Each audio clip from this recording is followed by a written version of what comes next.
Hello.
Hello. Hello.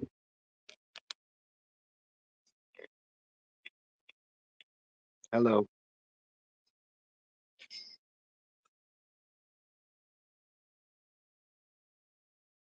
Hello.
Yeah, I'm just saying. Yeah, and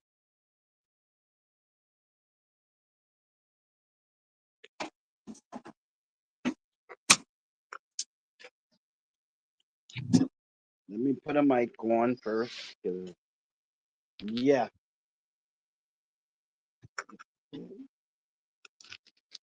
mic on.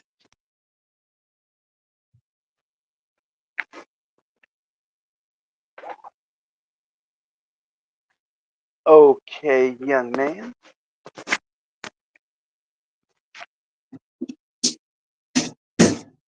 are you there? Are you there?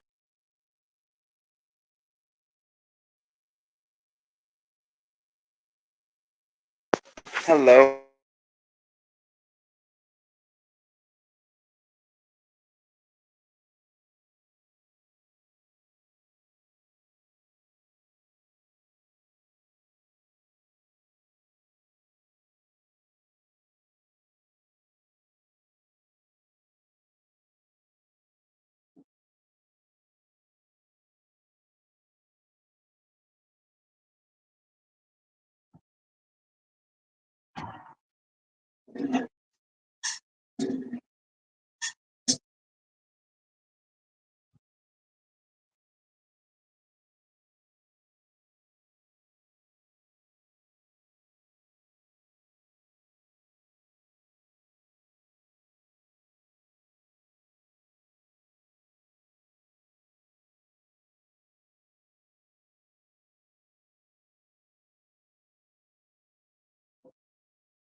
I'm here.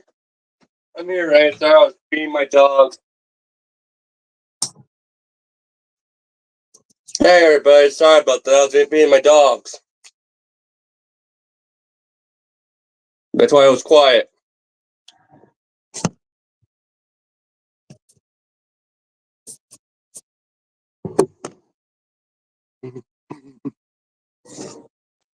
My mic was muted, but everybody's welcomed, and let's do this. So I was all Like, quiet in my room for several minutes. I was actually in the other room feeding my dogs. yeah, Yeah.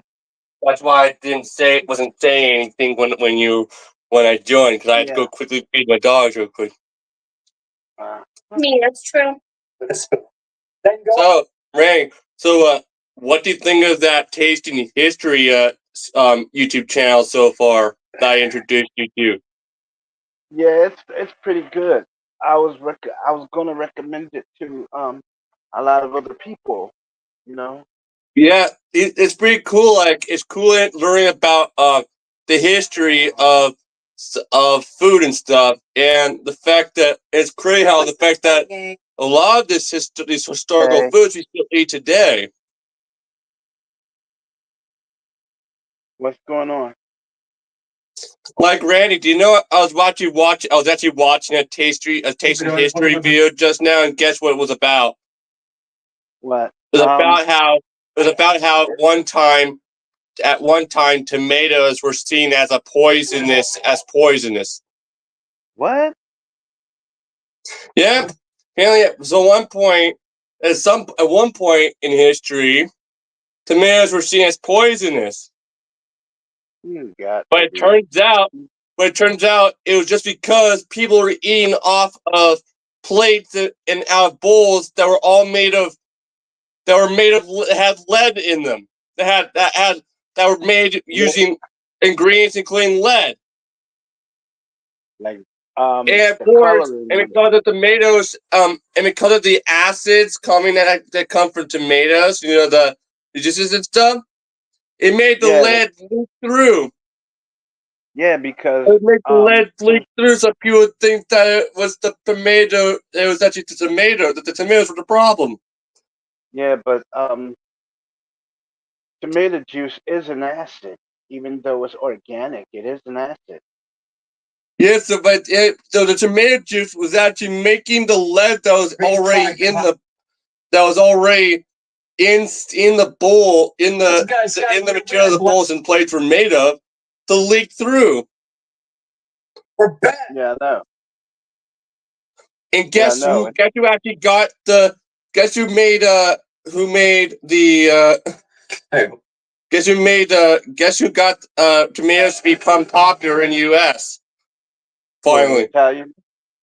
Yep, Italy. Yeah, because they were making things out of them like spaghetti sauce and pizza sauce, Yeah, but guess what? Guess what was the actual dish that jump-started the whole tomato being used in many dishes in Italy? What? The margherita pizza. Oh, fine. Okay. Oh, yeah. And that's what jump-started the whole tomato, and that also jump-started the whole tomato being used in like in America and stuff. And so many and the thing. Angry? Yeah. Yeah, and in fact, the whole thing about it being the tomatoes being poisonous, that some people thought they were poison, like that nightshade stuff that some people think is the poison that Juliet used to kill herself in Romeo and Juliet. Nightshade, yeah. Make a plant-based. But now it claims that nightshade wasn't actually poison at all. 2 minutes. It's good on morning start problems. Actually, nightshade is big amount. Actually, nightshade in a large amount is poison. Hollywood Studios for the first time. What an experience. And whenever I hear Hollywood Studios, there's one thing that pops into my mind. The Hollywood Tower of Terror. I don't know if you ever seen my vlog from whenever I went, but that ride scared 'Cause, that it was like crazy because yeah. But what I'm saying is it was crazy. A lot of people, a lot of our viewers, I'm not gonna say fans, I'll say viewers, 'cause that's what they are. A lot of our viewers who watch our simulcast was wondering, when they would see you. So I decided to do broadcast.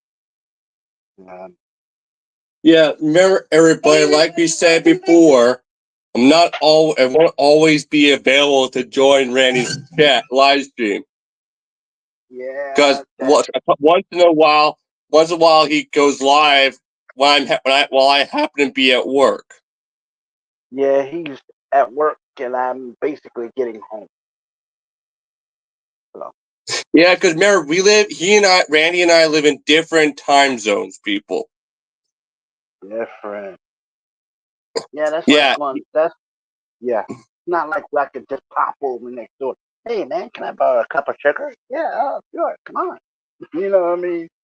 yeah, I like mean, we like live it's not working. many. No, we live many. I mean, many miles and kilometers in meters Okay. away from each other. He lives all the way in Philadelphia and Pennsylvania, and I live all the Yeah. way in Washington State. I live in a part of Yeah. Washington State that's called Kennewick, Washington, which happens to be part of this group of towns called the Tri-Cities, made up of Kennewick, Washington, Pasco, Washington, and Richland, Washington, and also Seattle, Washington. Yeah. I was just saying to our viewers who like to watch us, it's all good. We do these broadcasts when we can, Yeah, you know, and so far as that. But I always encourage them that if they have any questions about the live stream, like the food that we mentioned in the live stream, pop. Pop up and ask the question. Type the questions in the chat bar. We will try to answer them as best we can. yeah. And if any of you are wondering what this Tasting History YouTube channel is all about, that we were talking about a second ago, it's this YouTube channel that I discovered a few months ago that I started watching. Which has this guy named Max Miller who Yeah, Max gives you the Miller. history about historical food recipes while making the actual like food that the recipes are for. And it's very Yeah, interesting. He even has his own cookbook called Tasting History, which is actually yeah, named his YouTube channel. yeah, He's actually apparently he's like a really good chef, and he knows his history, and a lot of it's very interesting, and like he does a lot like you he actually he's also relatable too. he does a lot he, of other things. Like he'll do like a historic recipe, like the one for pumpkin pie. And actually, I've tried that one, and it's pretty good. you actually tried that pumpkin pie recipe? Yeah, it's pretty good, man. It's crazy how simple it is. That recipe is, isn't it? Just three Yeah, it ingredients. is. Just But three really, you don't know. ingredients. He did a video about the first pumpkin pie, where he actually did a recipe for it, and the recipe only had called for like 3 ingredients, just three, which is way less than what we used to make the pumpkin pies that we enjoy in today's world. That Yeah, are more custardy, that have a more of a custardy consistency and stuff. And yeah, one ingredient that he was used is molasses, actually I molasses. forget what it's called. the stuff he used to sweeten it with. Molasses. He used It's called molasses to molasses. sweeten it, but you Mhm. can't use any molasses for this recipe. Though you have to use one that's known for being very sweet, because there Yeah. are molasses there are kinds out there that are bitter. You definitely don't want that for a dessert pie. Like the You definitely like don't the want kind of that because that would ruin the pie. Yeah, mm, that would totally ruin the mood too. You be I trying to get a mean, piece of pie, you be like, oh. But because like imagine you take a bite, you're gonna take a bite of a pumpkin pie. It suddenly tastes mm, bitter, not weird. and not like you would usually expect it to taste. You'd be You like, know what? what That would is? be weird. Yeah, you'd be Yeah. like, this is So you not have good. to. Oh my. Yeah. So when you. So if you want. Yeah. So if you want to learn, if you want to know more about this pumpkin pie recipe, just go to Max Miller's YouTube channel and watch his video that he did where he talks about it. Yeah.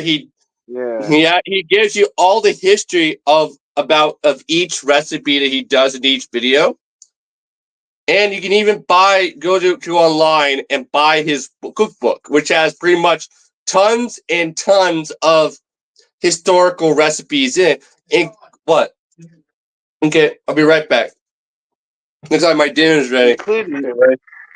yeah, including the one for buffalo wings. I mean, that one you must try. I mean, I'm telling you, eating that, you must try the one for buffalo wings.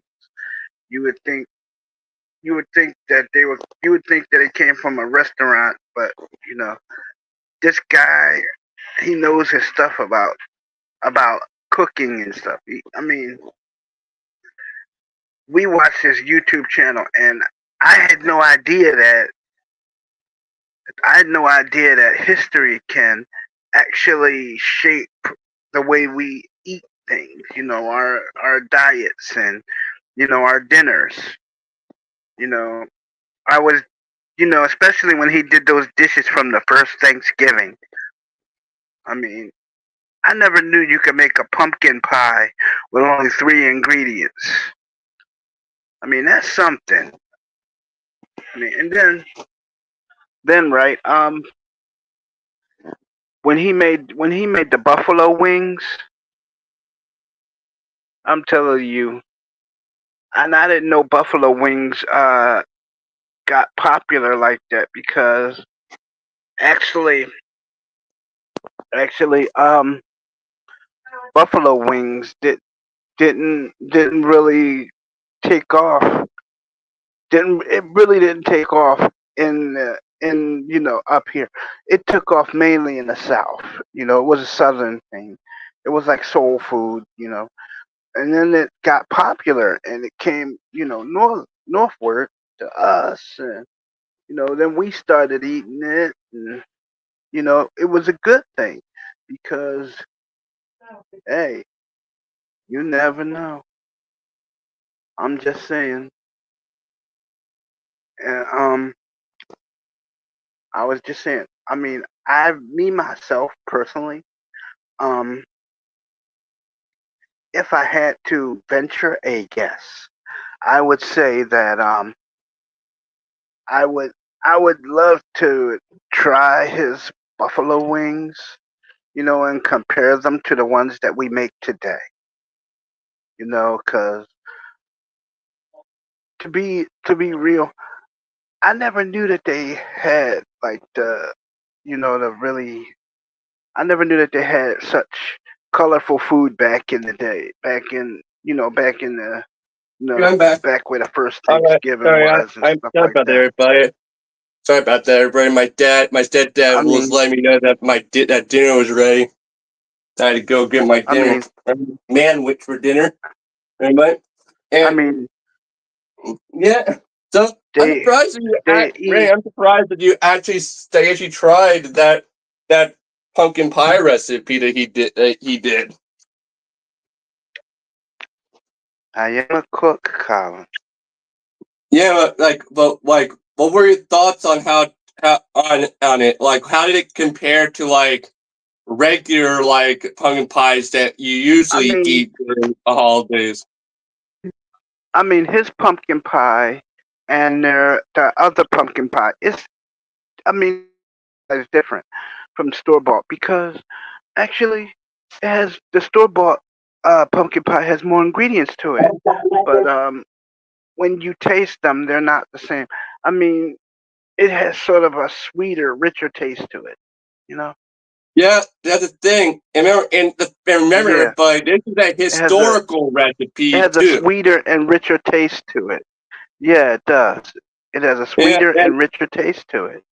yeah, and remember, everybody, this recipe I is a mean, historical recipe, which means this one is many, and I mean many years old. Like this recipe I mean, has even been used in years. So like it's yeah. I mean, So in fact, this recipe this is recipe. actually from a historical an old cookbook from I think the 1700s. I think it was. It was the 1700s. This cookbook has been around since the Revolutionary War. Yeah, that's how old pumpkin pies are, Mary Bud. That's I how mean, long not. pumpkin pies have been around. Not just Crazy, those, isn't it? but buffalo wings. Yeah, buffalo wings, potato chips. I mean, Yeah, I'm gonna. when How about we show them an when I'm done eating, I'm gonna show them one of his videos. They think they'll get a kick out of I his. mean, They'll find it interesting, and he has a lot of videos, especially one yeah. from 2 weeks I ago mean, like, called "Baking the Original Brownie." I mean, you'll get a kick out of his potato chips too because his potato chips they taste like the regular store bought potato chips, but they're not. They're like naturally made, and you know, while our potato chips have all those preservatives in them, his potato chips has none of that. None of it. Yeah, and this I mean, like, totally. he uploaded via a new video 2 weeks ago called "Baking the Original Brownie: The History of Brownies," which I might find interesting. Yeah, we know the history of brownies, don't we, Colin? And and also here's one. Oh yeah, oh yeah. But I know you don't know. Randy and I used to know this girl. This was when I was still dating my ex. Randy and I knew this girl who happened to be friends with my ex, named Ocean Sabrowski. And well, she she was known for eating pot brownies. You know Oh, the brownies that have marijuana in them. But she was known for eating two whole ones. and you're But it not turns supposed to. out, but if you ever see these brownies, you know that they're like the size of postcards. So, and it turns out you're supposed to eat just half of one. Or not even half, like a corner. A corner, but she would eat a whole two whole ones. Boy. And at one time she was high after eating two of them, and she hallucinated Randy talking to her from her ceiling, from her bedroom ceiling. Come on now. That's a little much. Remember that, Randy? I remember that. She told me about that. But what I'm saying is, in her defense, she was stressed out. She was always stressed out. But in her defense, she was always stressed out. So, I, hey, there you go, there you go. But Yeah, but you yeah, know, now those of you who don't know, she's a very, very good person. So Don't think ill of her. She's a very good Yeah, person. no. Yeah, Yes, but no. sir. But it's true though, when it comes to eating a pot brownie from a dispensary, they're like You're only literally the supposed to. size. One is literally the size of a postcard. So, and because of that, you're only supposed to eat maybe a corner of it, or just half of one, But not a whole one. but, Not but not a whole one, because a whole one, or not even two whole ones, not unless you want to end up on Planet Nine or something. unless you want to hallucinate someone talking to you from your ceiling, or hallucinate something similar to that. Yeah, like Oh man. yeah. Oh man. You know, you don't know what a dispensary is. It's It's a basically a pharmacy. place that you buy medical marijuana from. It's like it's a pharmacy. It's like a pharmacy, but for marijuana. Yeah, it's a pharmacy. And they don't have like medical names for the marijuana. You know, they have like the actual regular, like weird kooky names for like Bubba Kush, AP Grapey, Apple Cindy Cinnamon. Apple pie. It sounds like names that you would think. It sounds like the names of Ben and Jerry's ice creams. You think you get? You think you getting the dessert? Think again. No, That's a fun and thing.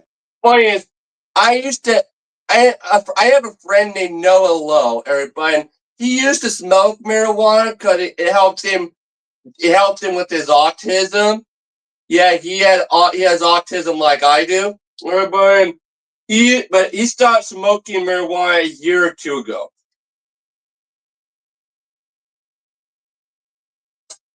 Nobody has autism like Brian. Oh God, Brian. Yeah, Brian, he has one of the more severe forms. Yeah, some forms are more severe than others. Mine, however, is one of those more mild forms. So I guess I'm one of the few lucky ones. Yeah, lucky, but I'm just saying, dude.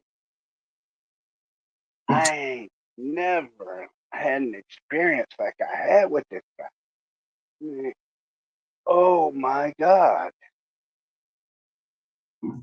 I was like, come on now. We were out in public one time. We were just out of school. We're out in public. We're going to an arcade. And Yeah, Ryan, in his infinite wisdom, I told Brian, if you're, I tell him, if you're afraid of it, don't go near it. If you're afraid of it, stay away from it. And the machine let out a ding, and Brian nearly jumped onto my shoulders. Dude, yeah. I was like, Brian, calm down, man, calm down. I was trying to, Yeah, anyway, trying to calm him, but yeah, everybody, there's one tasting history video that I think you might find very interesting, especially since it's now getting closer to the holiday season.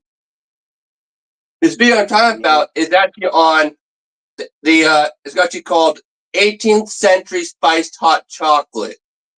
This is actually about the history of hot chocolate, basically, and how it evolved from this chocolate drink that the ancient Incas drank to what we call hot chocolate today. And in this video, Max Miller's basically doing a recipe for 18th century hot chocolate, that drink called spiced hot chocolate, which has like spices in it. And I mean like, no, not like sugar or anything like that. I'm talking about like full on like habanero spice in it. okay. And one that was you uploaded 6 months ago. And Yeah. it's one I've seen, but I think you guys would find it very interesting. And I don't think Randy has seen this one. Have you seen that one, Randy? No, I have not seen that. Yeah, it's called 18th Century Spiced Hot Chocolate. And this one's very interesting because you know, cause like everyone loves chocolate. Everyone loves, you know, like chocolate and stuff like that. But Yeah, everybody loves. yeah, Everybody loves. like for example, this isn't the only video that he has done about involving chocolate. There's a few other ones, including one he did about Vienna's iconic chocolate cake.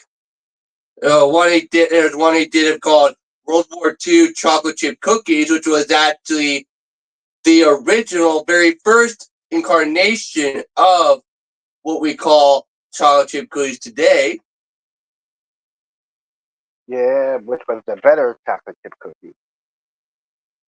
Yeah, but these World War II chocolate chip cookies actually gave you the option of adding nuts to them. Yeah, nuts and peanut butter to make them more crispy and crunchy. And yeah. But Mary, in World War II, chocolate chips weren't even invented yet, so you would have to actually use a whole actual bar of Nestle semi-sweet baking chocolate and you'd have break to into smaller pieces. you have to shred it up or something. You'd have to cut it up. I'm gonna tell you, I've never actually had you know, the older chocolate chip cookies until like a couple of months before we moved here. My friend's wife. What was that like? My friend's wife. I was like, I was like, I was eating. I said, "This ain't Chips Ahoy." Wait, wait a minute. Wait. Since when do a chocolate chip cookie got peanut butter in the middle? Hold on. I'm looking at the cookie like. Yeah, I'm looking at it's my the friend's nut. wife Yeah, like. yeah, Yeah, I'm looking at. it turns out this was the first incarnation of the modern chocolate chip cookie. Yeah, but I'm But wondering. I'm like nowadays, when this. we think of chocolate chip cookies, we don't usually associate them with nuts. No, we don't. Because usually it's now we but of course, and everyone loves a nice cookie, right? But yeah, I but know I do. during the war, chocolate was kind of scarce. So sometimes you'd get walnut cookies or sugar cookies, or even You get what you could get. They got what they were able to get. Yeah. Because Mary, this was the Depression era, everybody. When money was really scarce. This was the Depression where people were really struggling with money. Yeah. Check this out. And so you even get like the spice. There was this one time where she made World War I spice cookies. And I said, "Where'd you get ginger snaps from?" I'm looking at the cookie, right, and I bite into it, only to find that it has walnuts in it. And I was like, hold up. You know. Yeah. Yep. But that's the thing. The history of certain foods that we eat today can really surprise you when you learn about them. It gives you the option, though. But that's what I'm saying. Like the video that I'm about to show you guys from Tasting History called 18th Century Spiced Hot Chocolate. This one is very interesting, and I think you will definitely find this one very interesting, Randy. Not to be confused. with grandma's hot chocolate, which has bourbon in it. Not to be confused with that. Yeah, not be I'm confused discussing that. with hot chocolate that has alcohol mixed into it. No, this Yeah, don't do that. this hot chocolate actually has actual habanero spice in it. Yeah, habanero. And actual Now, which chocolate. means it's spicy. And remember, yeah, and of course, chocolate has come a long way for over the centuries. And Yeah, remember where chocolate comes from. The cocoa bean, yeah. which is also was used to make that illegal substance called cocaine. Yeah. Not the Yeah, so yeah, I bet Not- a lot of people forget that term. Yeah, the legal No. talcum powder, that substance called cocaine that makes you high, is actually made using the same bean that's used to make chocolate. And Yeah. and a lot of you don't know this, but the original recipe for Coca-Cola actually had cocaine in it. Which is why so many people were becoming addicted to Coca-Cola back in the 50s, in the 60s, and why they had to change the recipe a little bit. Hell, Yeah. I remember Coca.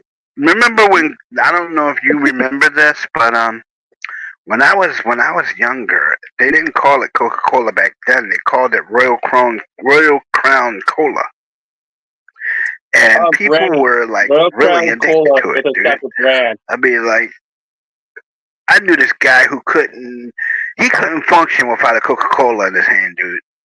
I'm telling you. Everybody. But hey, Yeah, I guess but you he didn't couldn't know, function Royal without that Crown cola. Cola, That's what I'm saying. Royal Crown Cola is still sold today, Randy. But people call it RC I Cola. know, but Coca Cola was called Royal Crown Cola before. Yeah, or RC Cola.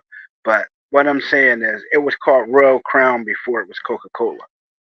Yeah, and anyway, they had to because of so many people becoming addicted to Coca-Cola because of the cocaine, they had to remove the cocaine from the recipe.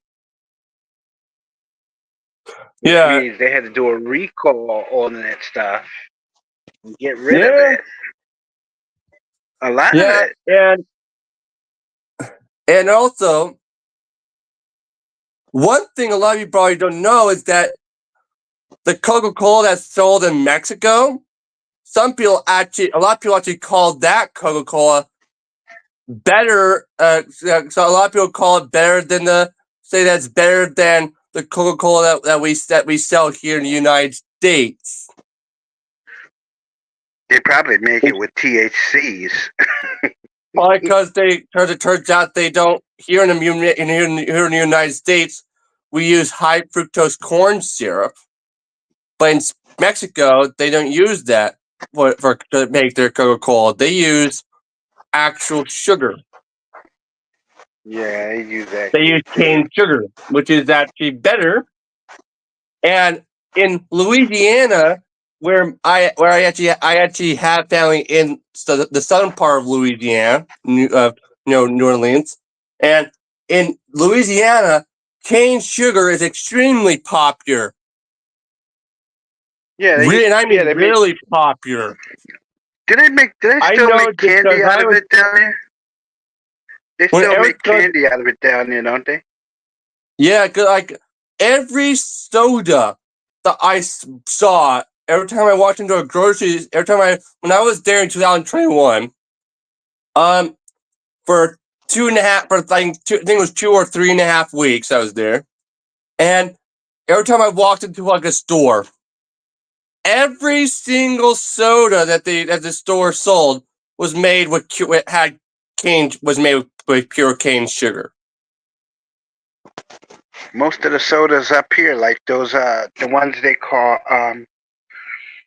which ones they call, what do you call it, the Caribbean cola? Those are made with cane sugar. And like pure Those cane are sugar actually is made with actually a cane lot sugar. better. I've drank sodas that were made with that are made using pure cane sugar, and I gotta tell you, they're definitely a lot better than like sodas that are made using high fructose corn syrup. You can actually taste the I difference. mean, like everybody like those sodas. I mean, like we used to get them out of the vending machines at school when I was going to high school. Yeah, they were only 60 cents at the time.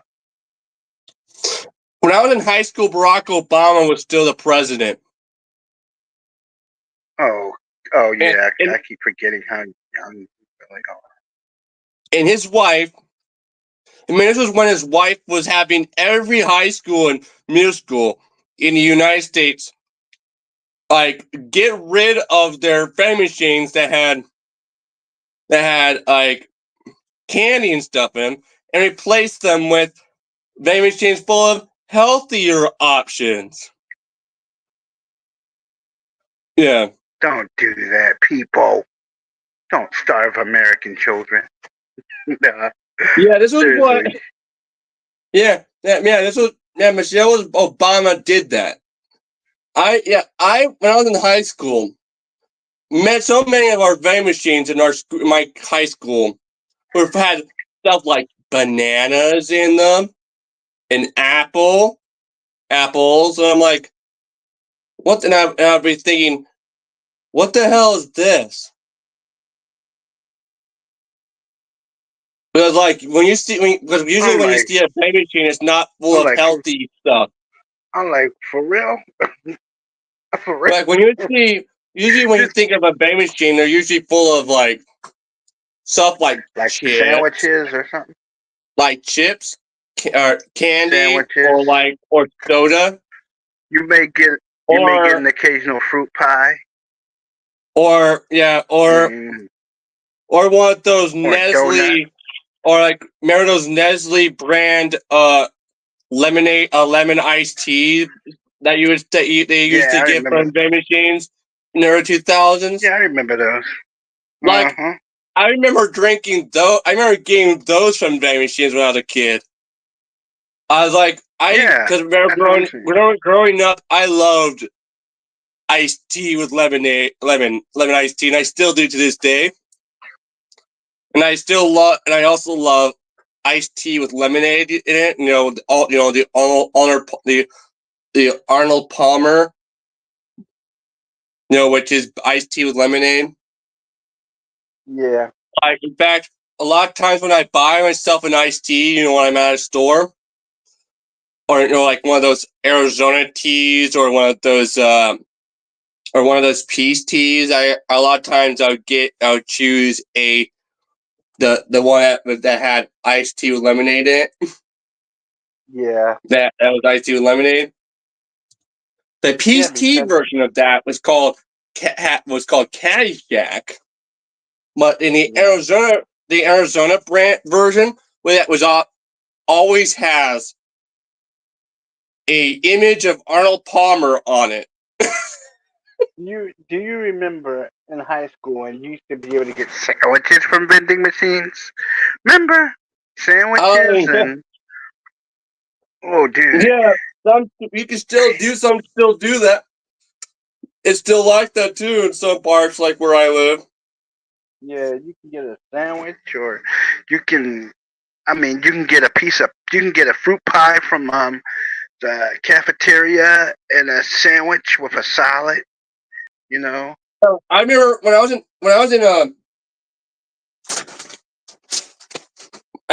I was in middle school, the pizza that they stole in this cafeteria was like, guess where it was from? Where? Papa John's. Oh yeah, Papa But guess John. what? What? It tasted like crap. Papa John's was like we got ours. I know Guess we got what? our Guess pizzas the from pizza, Elio's. the pizza in the middle school cafeteria literally tasted like cardboard and blood.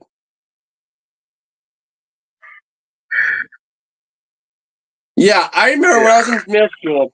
At the middle school I went to, I would hear other students complain about the pizza and I would hear them say stuff like it tasted like the pizza sauce on it would taste like blood. And guess what was actually one of the reasons why I always brought my own lunch from home every day instead of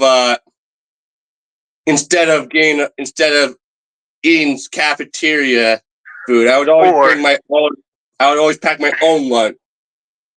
I would go to the den and get a building pass and go right next door to Pizza Hut. Get my lunch. Dude, I was not trying to hear all that. But when I was in high school, sometimes I would go to this nearby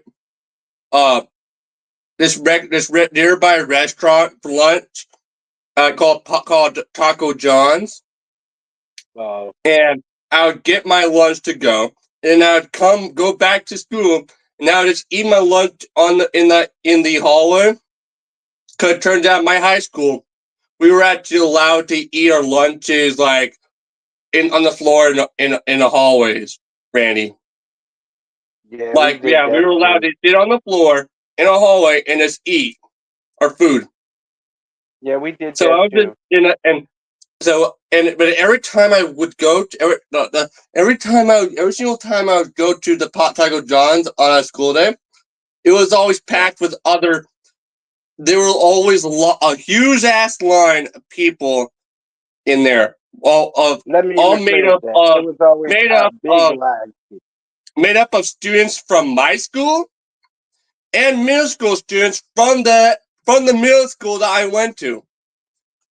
But somehow I would always get back to school and would still have plenty of enough time to eat my lunch. Yeah, we would go get our lunches. Like, say for instance, if I went next, say for instance, I would go like an hour before lunch, get a building pass from my homeroom teacher, zip next door, get my stuff, zip back, just enough time to get lunch, and I'm there. Yeah. Lunchtime come, I'm just walking to the door. How you doing? Yeah, but the we sad couldn't thing really is do anything. nowadays Taco John's is no longer around anymore. A few years ago, they had to close down every single Taco John's in the United States because they were like losing money. And it turns We used out to have a pizza. Yeah. We used to have a pizza parlor called 12 o'clock midnight pizza, and it was right down the hill from my house. It was right down the hill from my house. And, okay. It was right down the hill from my house, and we would get our we would order our pizzas from we would order our pizzas for school from there, and they would actually deliver to our school. It was really odd because all of us were sitting at the table when the pizza guy walks in, and the dean goes, "Oh, so you guys having your lunch in, huh?" And we're like, "Yeah, we had it delivered." While the teachers were getting their lunch from the cafeteria, we were like, "Oh, come on." I mean, they actually like that cafeteria stuff. The reason why Taco John's is no longer around everybody is because a few years ago they were all closed down, every single one of them, because they were actually losing money. And it turns out the reason why they were losing money, everybody, is because they were only getting people's orders right 80% of the time. Only 80% of the time they were getting people's orders right. How can you get people's orders wrong 80% of the time? And you're I don't taking know. orders. For some reason they were only getting people's orders right only 80% of the time. And this was causing them to lose lots of money. So they closed it down. But then a year or two after it was closed down, a year or two after the one that I used to go to when I was in high school was closed down, it was bought by the building was actually bought by this small Mexican restaurant chain from Portland, Oregon, and they basically turned it into one of their restaurants. And it's another like Mexican restaurant chain. Except guess what? This one does real Mexican food, not fast food, not the fast food kind. I'm talking about real Mexican food, like the kind you would find at a Mexican restaurant, like a regular Mexican restaurant. Like hand folded tortillas and stuff like that. Yeah, and their tacos are fat, and like last week I tried one of their breakfast burritos for the first time. Yeah. I walked there one morning and tried it, and it was actually one of the best breakfast burritos I've had in a long time. And guess what? It was their bacon one, and guess what? Instead of hash browns, instead of it having hash browns in it, it had French fries in it. Oh, that works too.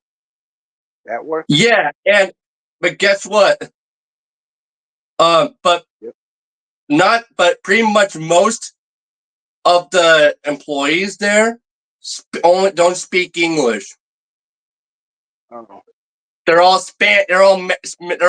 speak Spanish, and the few who do, the couple of them who do speak English,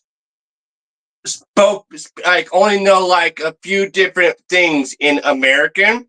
So it comes across that like broken English, and but other than that, the food is actually really good. And me, I tend to be very picky about food I eat, and I don't really like regular Mexican food, because of how spicy it is. So I always get myself when I do tacos, I always do a quesadilla, and but I do love breakfast. I do love breakfast burritos, and so I tried one of their breakfast burritos for the first time, and it was a bacon one, and instead of having hash browns in it, like a breakfast burrito usually does, it had French fries in it. It was good though. It was fat though, and guess what? But this place they're renting, it's open 24 hours a day.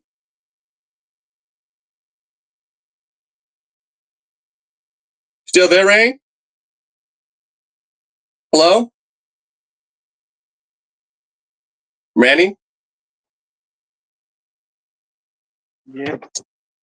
Yeah, this place is open 24 hours a day, which means it could be like 1 in the morning, and you can go and have a taco from there. Oh, wow. Yeah. I'll be right back, everybody. I just have to put this plate in the sink and use the restroom real quick. But then I'm going to show you that video I was telling you about.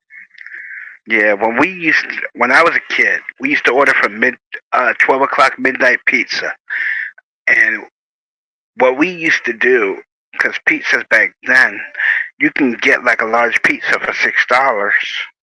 it was only three of us, so we put in, we put in $2 each, and we get a pizza, you know, and we just hang out, just eat pizza, drink soda, hang out. It wasn't anything, serious. I mean, we played video games at my buddy's house and whatnot, but other than that, nothing really outgoing.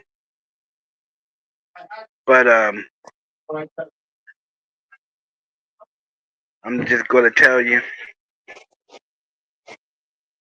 But if you run across those videos,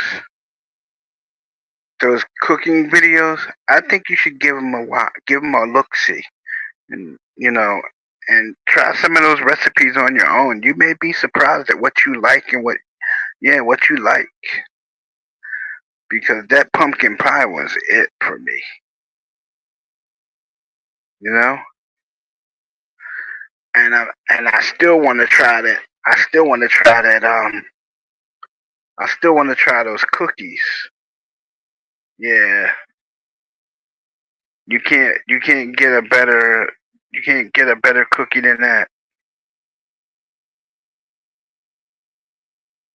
But hey, anyone want to ask questions? Feel free to chat. I mean, type into the chat board, and we will definitely answer all of your questions, or we will try to answer your questions. I mean, that is if you want to do it that way. But what else am I saying is it's just a lot of stuff. A lot of stuff. But basically, hey, yeah. But you kids, y'all got it lucky because we basically you can get some things in my old high school from a vending machine. Like you can get apple pies, you can get a sandwich, you can get a soda, you can get juice, you can get packs of cookies, stuff like that. But it's all in all, it's good. That's what I'm saying. So Okay, I'm back, yeah, everybody. So, yeah, Randy, are you ready to see this tasting history video about the history of hot chocolate? go for it. Yeah, everybody. This is the 18th century spiced hot chocolate. So this is not nothing like the hot chocolate that we drink today. Like that we drink, during winter, during Christmas time and all that. No, this is Trip with your friends. Why pay for 4 hotel rooms to stay apart from your partners? do an advertisement. Subway did what? 20% on any stuff, any style. Is there anything better than a cup of hot chocolate? No, I don't think that there is. And the people of 18th century Europe tended to agree with me as they drank chocolate spiced with cinnamon and cardamom. So thank you to Trade Coffee for sponsoring this video as we make hot chocolate from the 18th century, this time on Drinking History.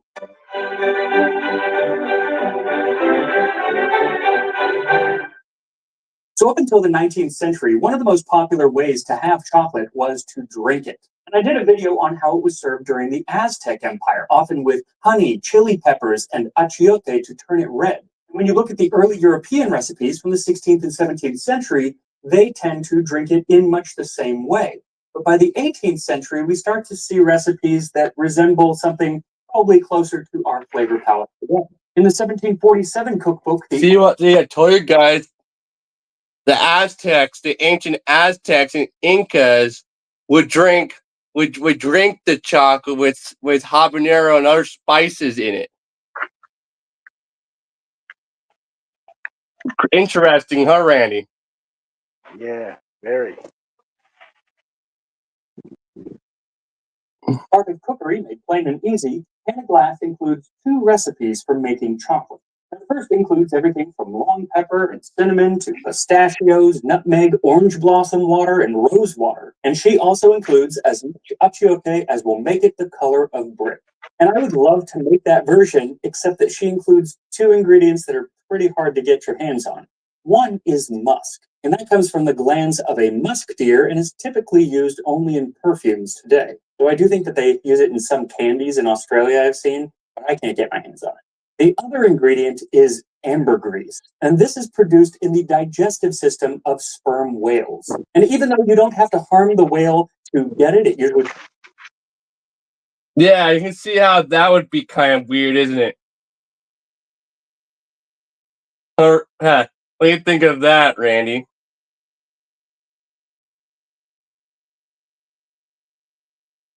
Yeah, Rain, what do you think of that? Hello?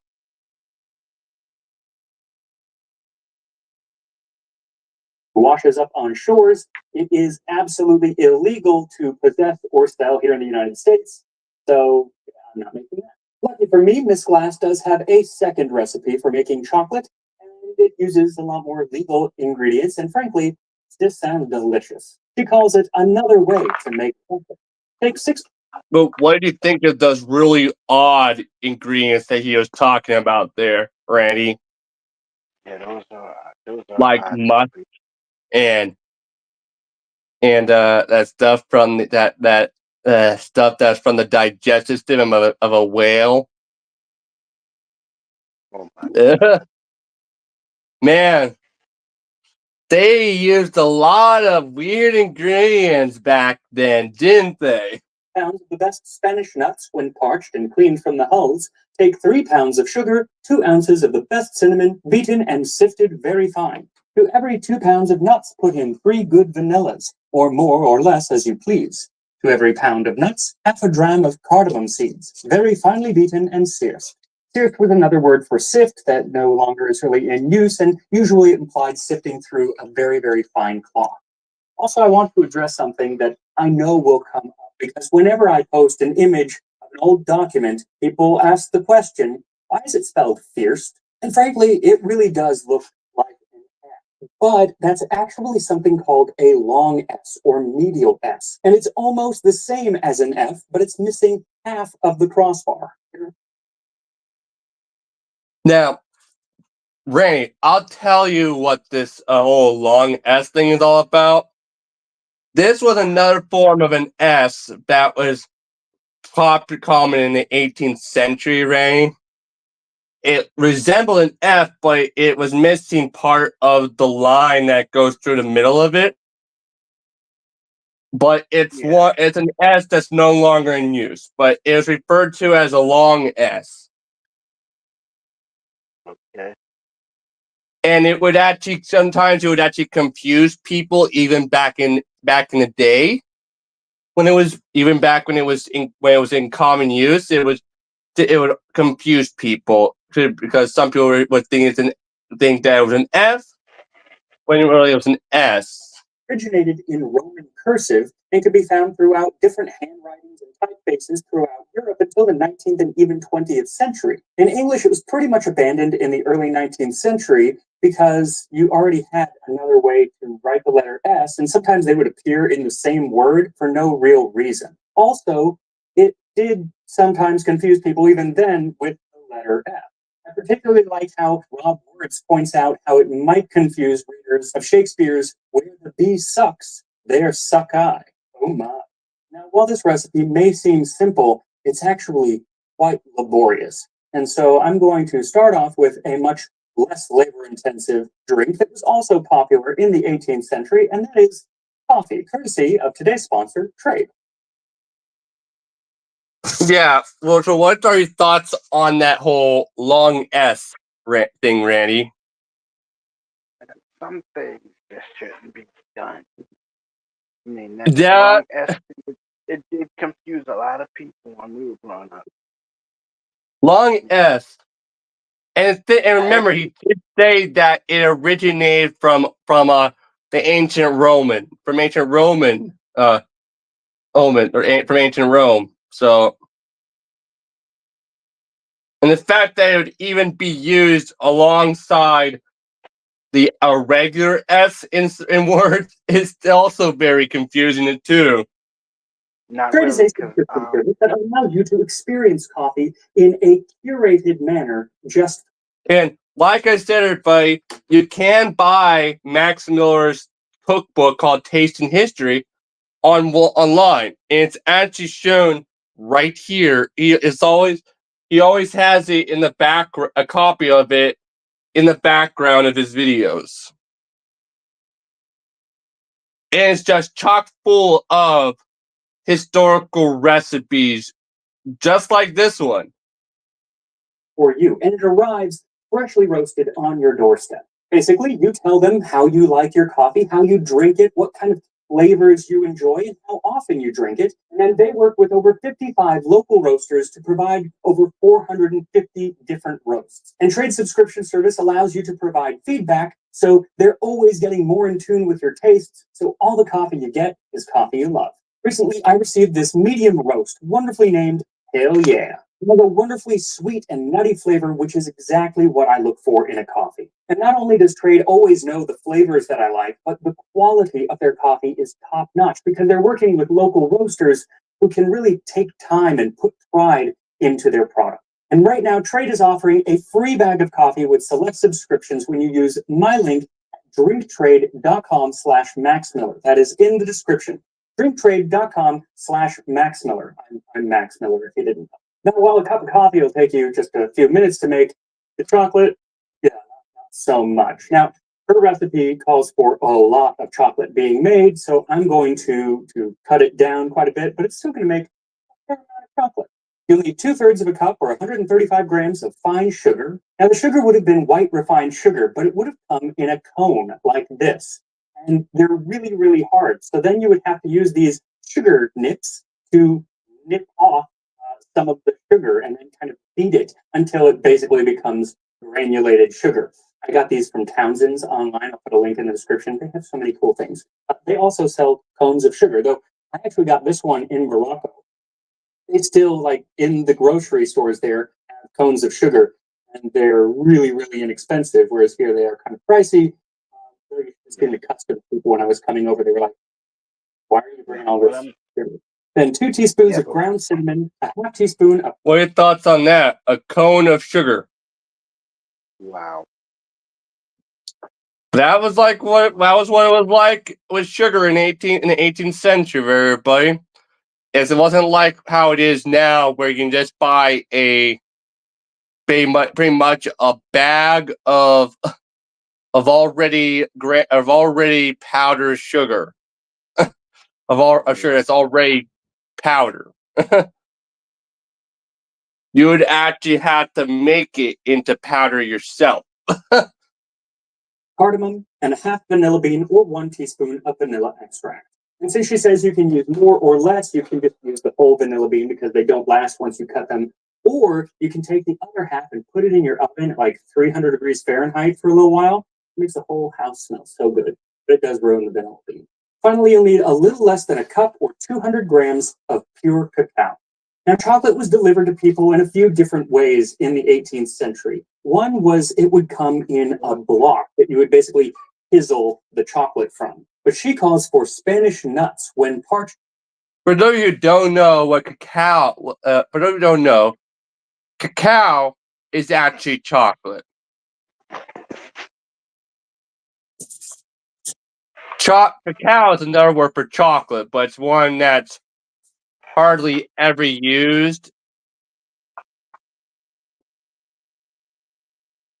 Like the last time I ever heard the word cacao used was in a commercial that was advertising these frozen pieces of banana that are covered in chocolate that you buy in your grocery store's freezer section. Yeah, and yeah, but and clean from the hulls. Those are cocoa nuts or cocoa beans that the Spanish would have been bringing from the New World. And they would have already been fermented and toasted and had their outer shell removed. That outer shell is like this papery thin shell that is very easy to remove, but man, it makes such a mess. I did it when I made the Aztec chocolate, and I promised myself I would never do it in the house again because I was finding pieces of that hull for like a year. But after you take the hull, Oh, you hear that? He was still finding pieces of it a year later. Yeah. You can see why. Yeah, you can see why this is not a common thing in today's world, everybody. Oh, Randy. off, what you're left with is cocoa nibs, and you can just buy cocoa nibs. So that's what you want. For hydration that goes beyond, I upgraded my routine. to Advertisement. hydration from Eucerin. Or they're so annoying. Personally, I go with Sparkle. It cleans everyday messes and it won't clean up. Make hot chocolate.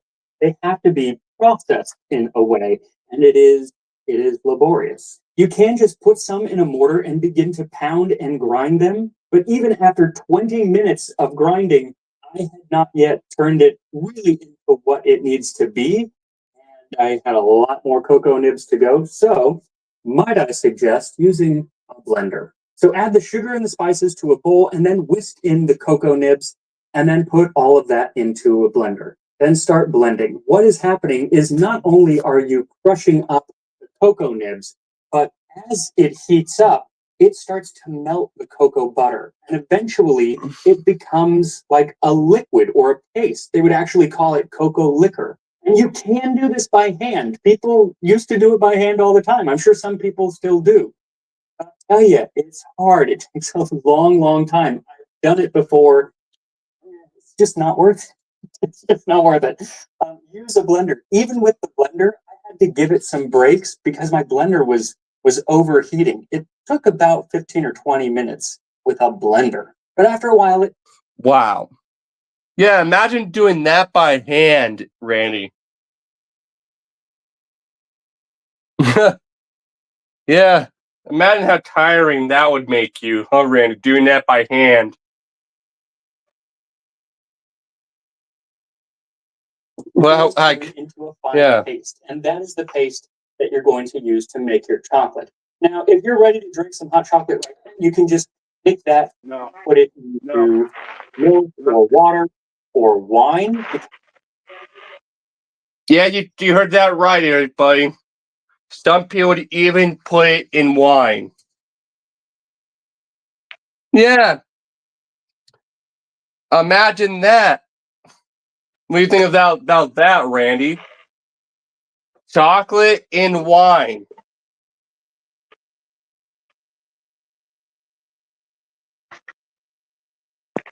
Because sometimes they would make hot chocolate using wine or brandy.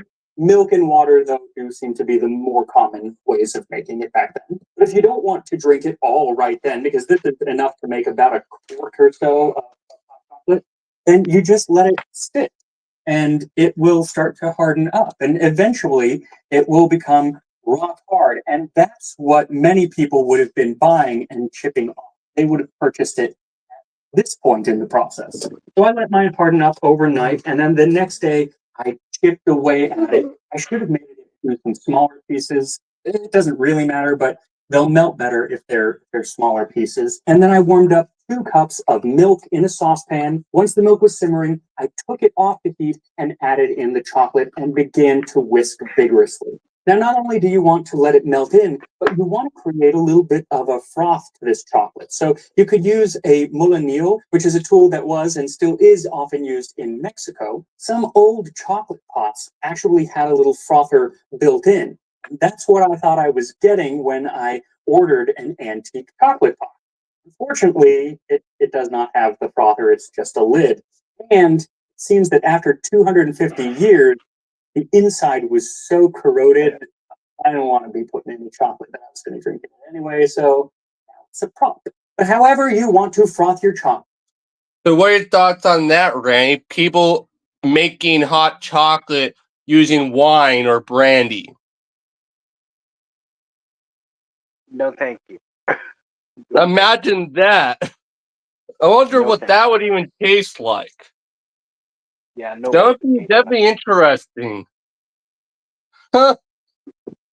But go ahead and do so while I tell you a bit about the history of hot chocolate. Drinking chocolate dates back well over 3,000 years in Central and South America. There it was a drink made frothy by pouring it repeatedly from jug to jug, and it was consumed only by warriors and the elite. When the Spanish arrived in Mexico in the 16th century, they marveled at the Aztec king Moctezuma or Montezuma's ability to drink 50 cups during a single feast. Of course, this drinking 50 cups of chocolate. Imagine 16. drinking that much. 16 cups of coffee a day. Yeah, this king was drinking 50 cups all at once during a feast while feasting on food. One cup after the other. chocolate bears very little resemblance to the drinking chocolate that we would typically enjoy today. It was very bitter and it was spicy because they put a lot of chilies in.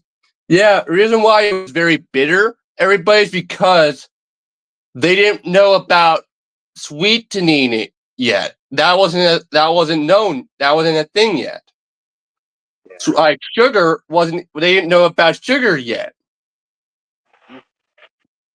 So and with if you eat raw chocolate before it's not before it's even sweetened, everybody, it will be bitter, very bitter. And you might get sick. You might get sick. That's why we sweeten chocolate and other kinds of candy nowadays using sugar or cane sugar or a sweetener. That's why we tell people don't do But it. back in those days, they were just drinking it raw with spices mixed into it. Into the Back in chocolate. those So days, it was they an just acquired didn't. taste. Yeah, so obviously, and it was an acquired taste. Back in Guess you those can days, say. they just didn't have any sense. Because these were like, this was ancient times, so obviously people in those days did not know about sugar yet. A taste which the Jesuit missionary Jose de Acosta never seemed to acquire. He said it was loathsome to such as are not acquainted with it, having a scum or froth that has a very unpleasant taste. Yet it is a drink very much esteemed among the Indians, wherewith they feast noble men who pass through their country. The Spaniards, both men and women that are accustomed to the country, are very greedy of this chocolate. They say they make diverse sorts of it, some hot, some cold, and some temperate, and put therein much of that chili. Yea, they make a paste thereof, the which they say is good for the stomach, and against catarrh. I had to look that last word up, but it seems that catarrh is a fancy word for postnasal drip. Now, this bitter and Postnasal drip syndrome, everybody. I've suffered from postnasal drip syndrome twice, people. It's not fun. But But what I'm saying is that stuff, what he just said, drinking that stuff raw can really mess your stomach up. Seriously. yeah, but for those of you who don't know what postnasal drip syndrome is, It's first when it you're starts out as a cold. First, it starts with a cold, like you experience like some soreness in your throat for a day or two, but then you start developing this really bad cough, and this cough doesn't go away for like many months, and guess what causes the coughing? apparently It's your cold transitioned into an infection that was causing your basically stuff in your nose to drip and drain down into your throat, causing you to develop this constant cough. It's not fun. I've had it twice before. It's not fun. Spicy chocolate is how it would have made its way over to Spain in the 16th century. But once it got there, chocolate met its soulmate, sugar. See, for all of history, Yeah, here's where sugar entered the picture and started being used in chocolate, everybody. chocolate and sugar had been separate. Chocolate was a New World food only available in the Americas, and sugar was an Old World food only available in Asia, Africa, and Europe. So they had never come together to create chocolate as we know today. They would sweeten it sometimes with honey, but it is not the same. Now, the first mention of this most blessed wedding of chocolate and sugar comes from Antonio Colmenero de Ledesma, who, after visiting Mexico, wrote that the women there mixed sugar with their chocolate before drinking it.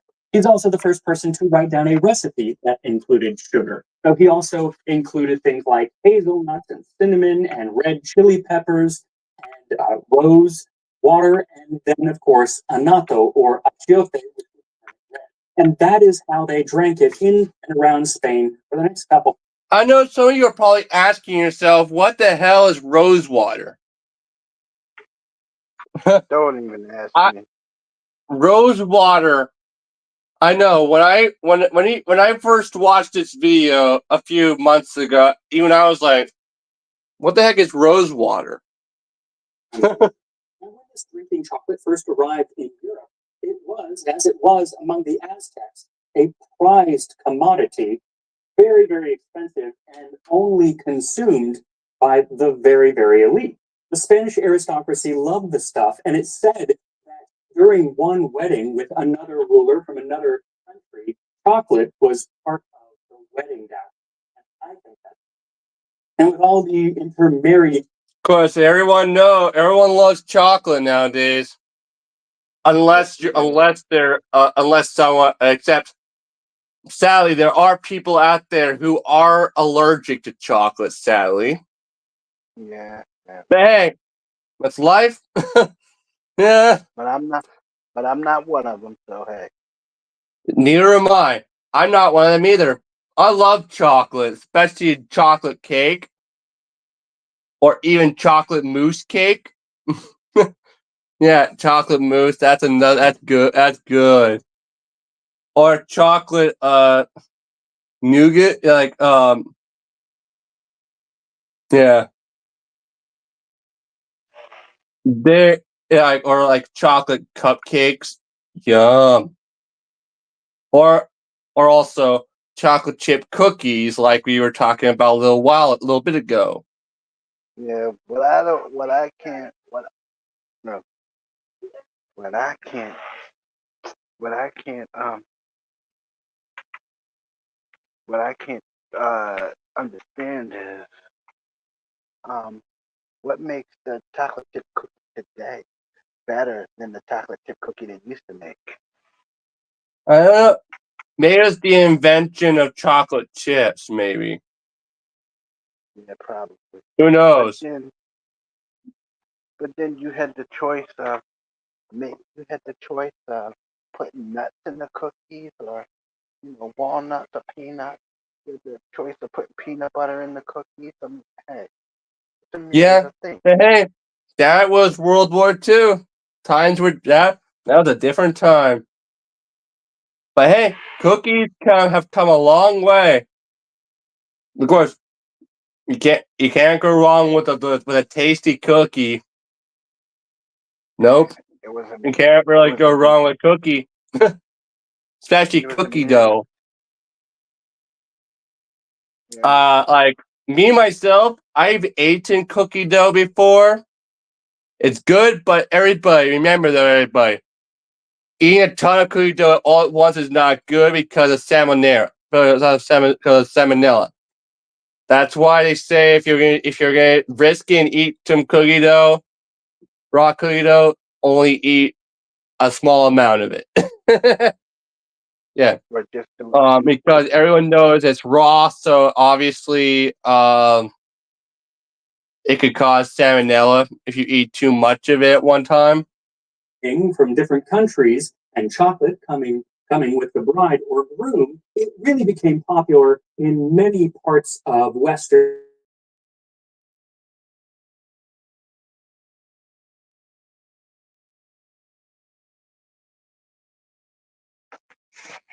sound went out. Can you hear me? In Europe that were Catholic places. So many choices. Oh wait, my screen. What moments? 1 second.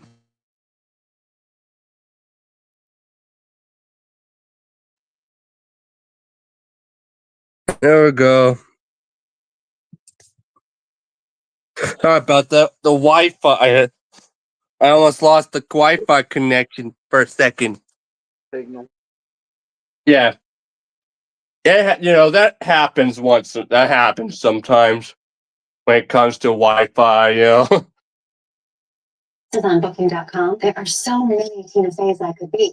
So I hired body doubles. Parties were also recognized by the Mayans and the Aztecs and the Spanish. It was considered a cure for everything from tuberculosis, the flux, jaundice, any inflammations, kidney stones, chronic bad breath. Ledesma said that it could expel poison from the body and was able to prevent any and all infectious diseases, which is pretty useful for something that was also an aphrodisiac. We'll make. Yeah, for those of you who don't know, chocolate is also used as an aphrodisiac, which means it has the ability to give you the feeling of being in love when you're eating it. I bet you probably didn't know that, did you, Randy? An aphrodisiac. Yeah, the Indians would use it. The North American Yeah, Indians an aphrodisiac. In fact, Johnny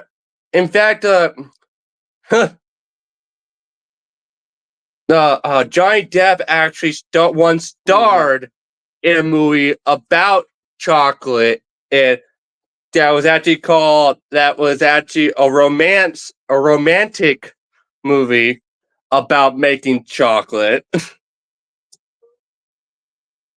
And the movie was actually called Chocolate. Yeah, I remember that movie. Yeah. So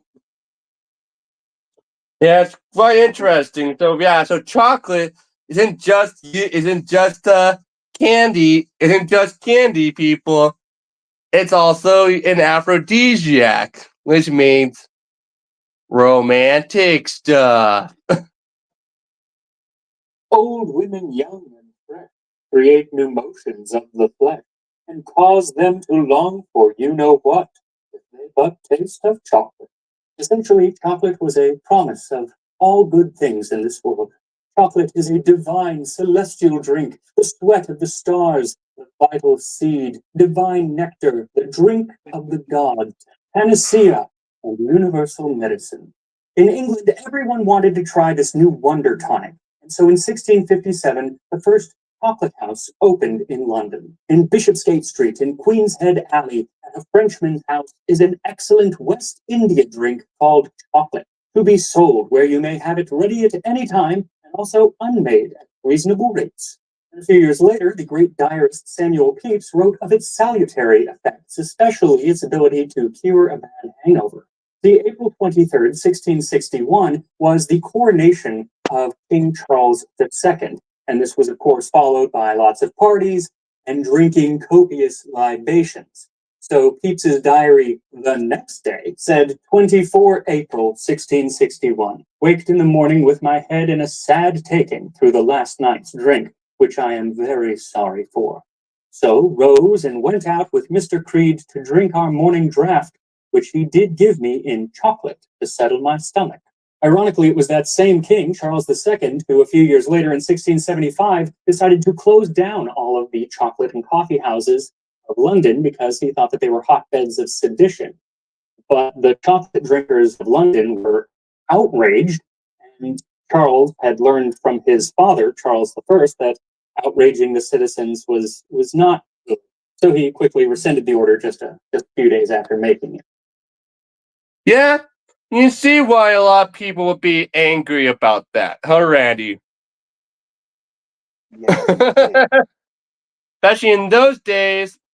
Yeah, if you were the king in those days, you would not want to anger your people. Yeah, I wouldn't want to anger my. So luckily, of course he changed his mind a few days later, a couple of days later. But he wasn't entirely wrong. The chocolate houses of London were hotbeds of sedition. The Cocoa Tree Chocolate House in St. James Street was famous for being a meeting place for Jacobites as they hatched their plots to depose George I. Then there was White's Chocolate House, which was established by an Italian immigrant in 1693. His name was Francesco Bianco, but he wanted a more English-sounding name, so he changed it to Francis White. And he was known as the Chocolate Man in St. James Street. Now, at first, the place had a sterling reputation. The elite men of London gathered around drinking hot chocolate. How wholesome. But then it started to come out what was actually going on, and the wholesome reputation was pretty much gone. As Jonathan Swift, author of Gulliver's Travels, wrote, White's in St. James's Street was the bane of... Yes, that is the author who wrote Gulliver's Travels, the famous fairy tale about a man who finds himself in another world where all the humans are like 1 inch tall, and he's suddenly seen as a giant. Yep. That story has been retold in many different incarnations, including a movie starring Jack Black. And Remember that one, Randy? And the cartoon series voiced by English voiced by Cam Clark. Yeah. A place where young noblemen were fleeced and corrupted by fashionable gamblers and profligates. Sounds fun. Now, it does seem that Now, obviously, the Jack Black movie took some liberties with the story. You know, like the fact that it used the Bermuda Triangle as what transports him to that other world, and all the modern references like Wolverine and Star Wars and all that. Could survive the tainted association with places like White's as it moved from the chocolate houses into the private homes of well-to-do ladies who would drink it in large quantities after their maids went through the laborious process of preparing it. As Despina, the maid in Così fan tutte by Mozart, sings as she prepares chocolate for her employer, what a wretched life a lady's maid leads. I've been beating this for half an hour, and now the chocolate's ready. Yet though my tongue's hanging out, must I just stand and smell it? Aren't my tastes just like yours? Oh, dearest ladies, you have the substance, and I only the smell. Damn it, I'm going to try. And I second that. Now that my chocolate is ready, damn it, I'm going to try. Did you change your Flora? Yeah. Well, and here we are, hot chocolate from the 18th century. Yeah, this is 18th century hot chocolate, everybody.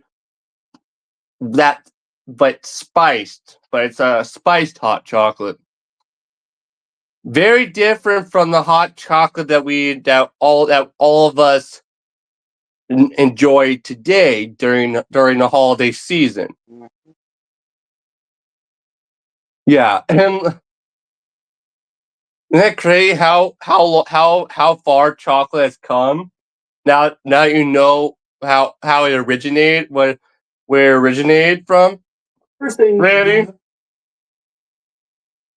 now you know that how the Yeah. chocolate the chocolate drink that we enjoy today called hot chocolate originated as a spiced chocolate drink that was drank by the ancient Aztecs and Incas. Randy, notice is it is really, really thick, much thicker than any hot chocolate that you would find today. Is that okay?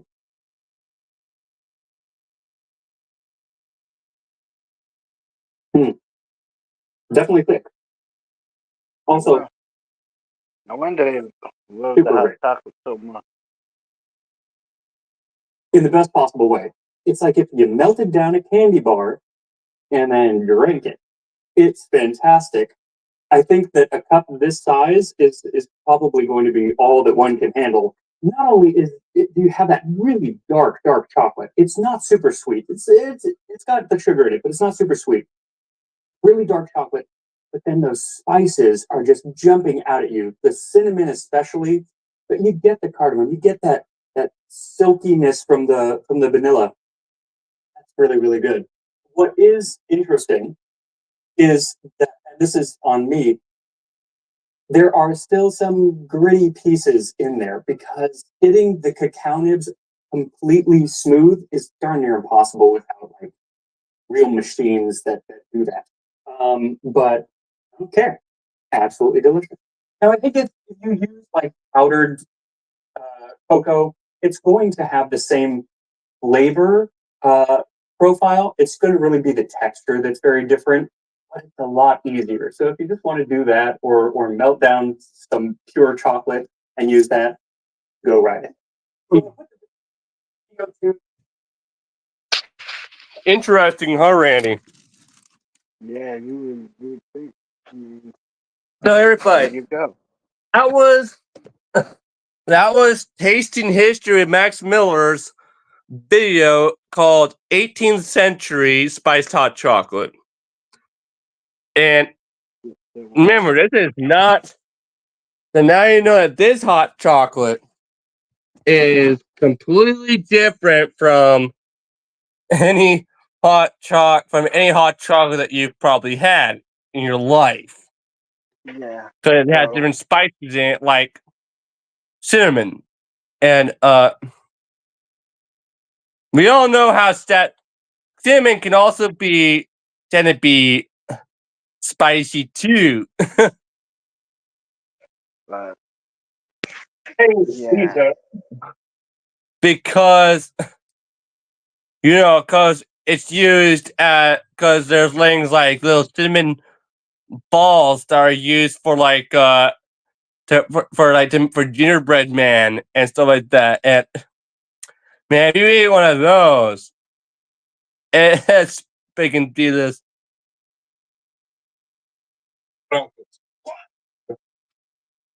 It can be a little.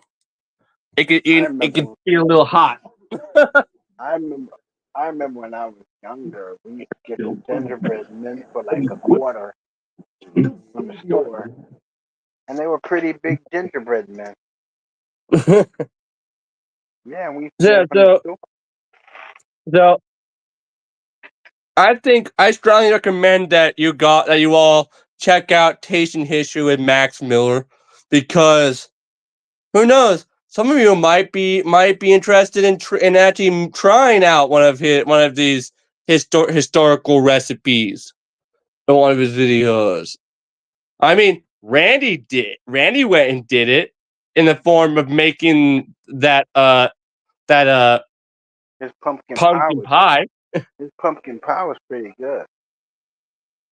Yeah, he tried it. Yeah, like apparently, and remember, this pumpkin pie Yeah. is made of only just 3 ingredients. uh, unlike the pumpkin pies that we enjoy today. But the cool thing is that But the cool thing about pumpkin pies is that you can buy them all the time at Costco where I work. You can buy them all year, not just during the holiday season. But the pies at Costco, everybody, they're huge.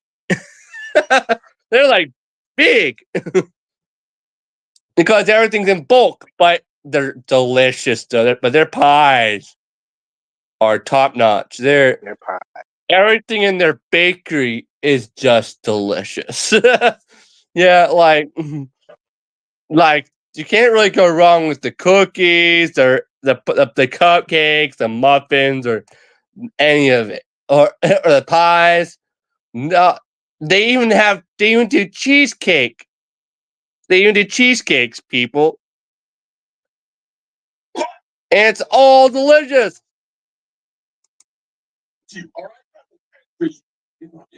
I'd have to show up in there and be like, "What's up?" You get it?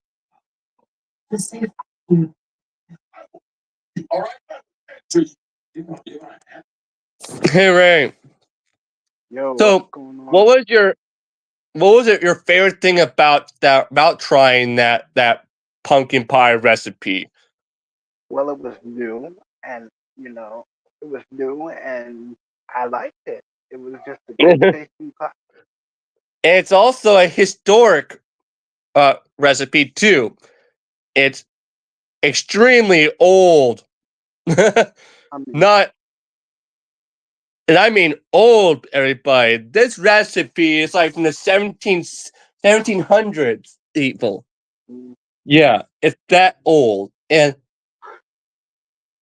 man, back in those days, there were many spellings of the word pumpkin. Like there's pumpkin, there's pumpkin,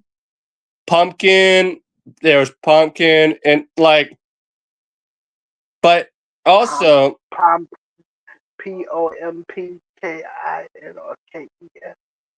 yeah, and there were like, but the thing is though,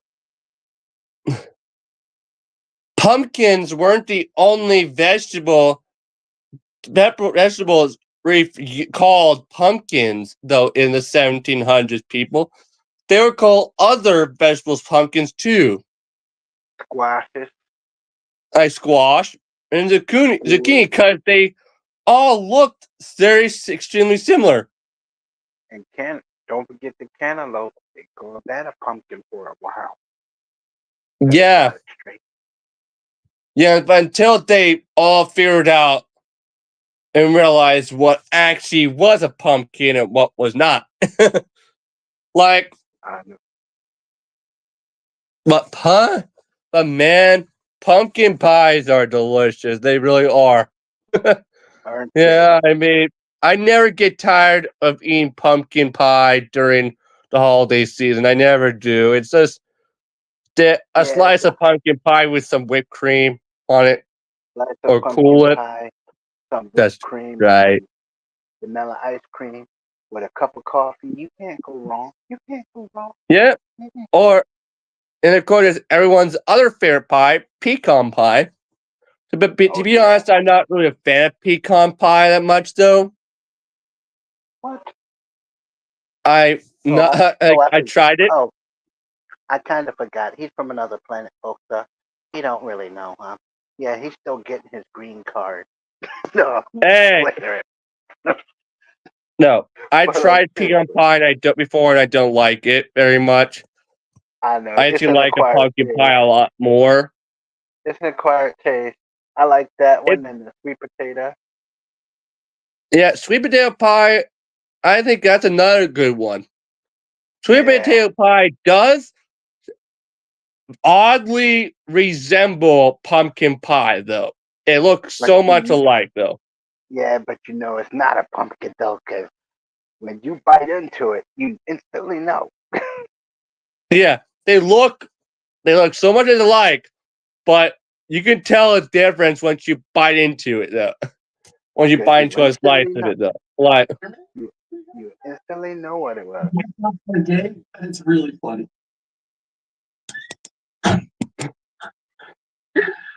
Yeah, but that's the thing. Food can surprise you.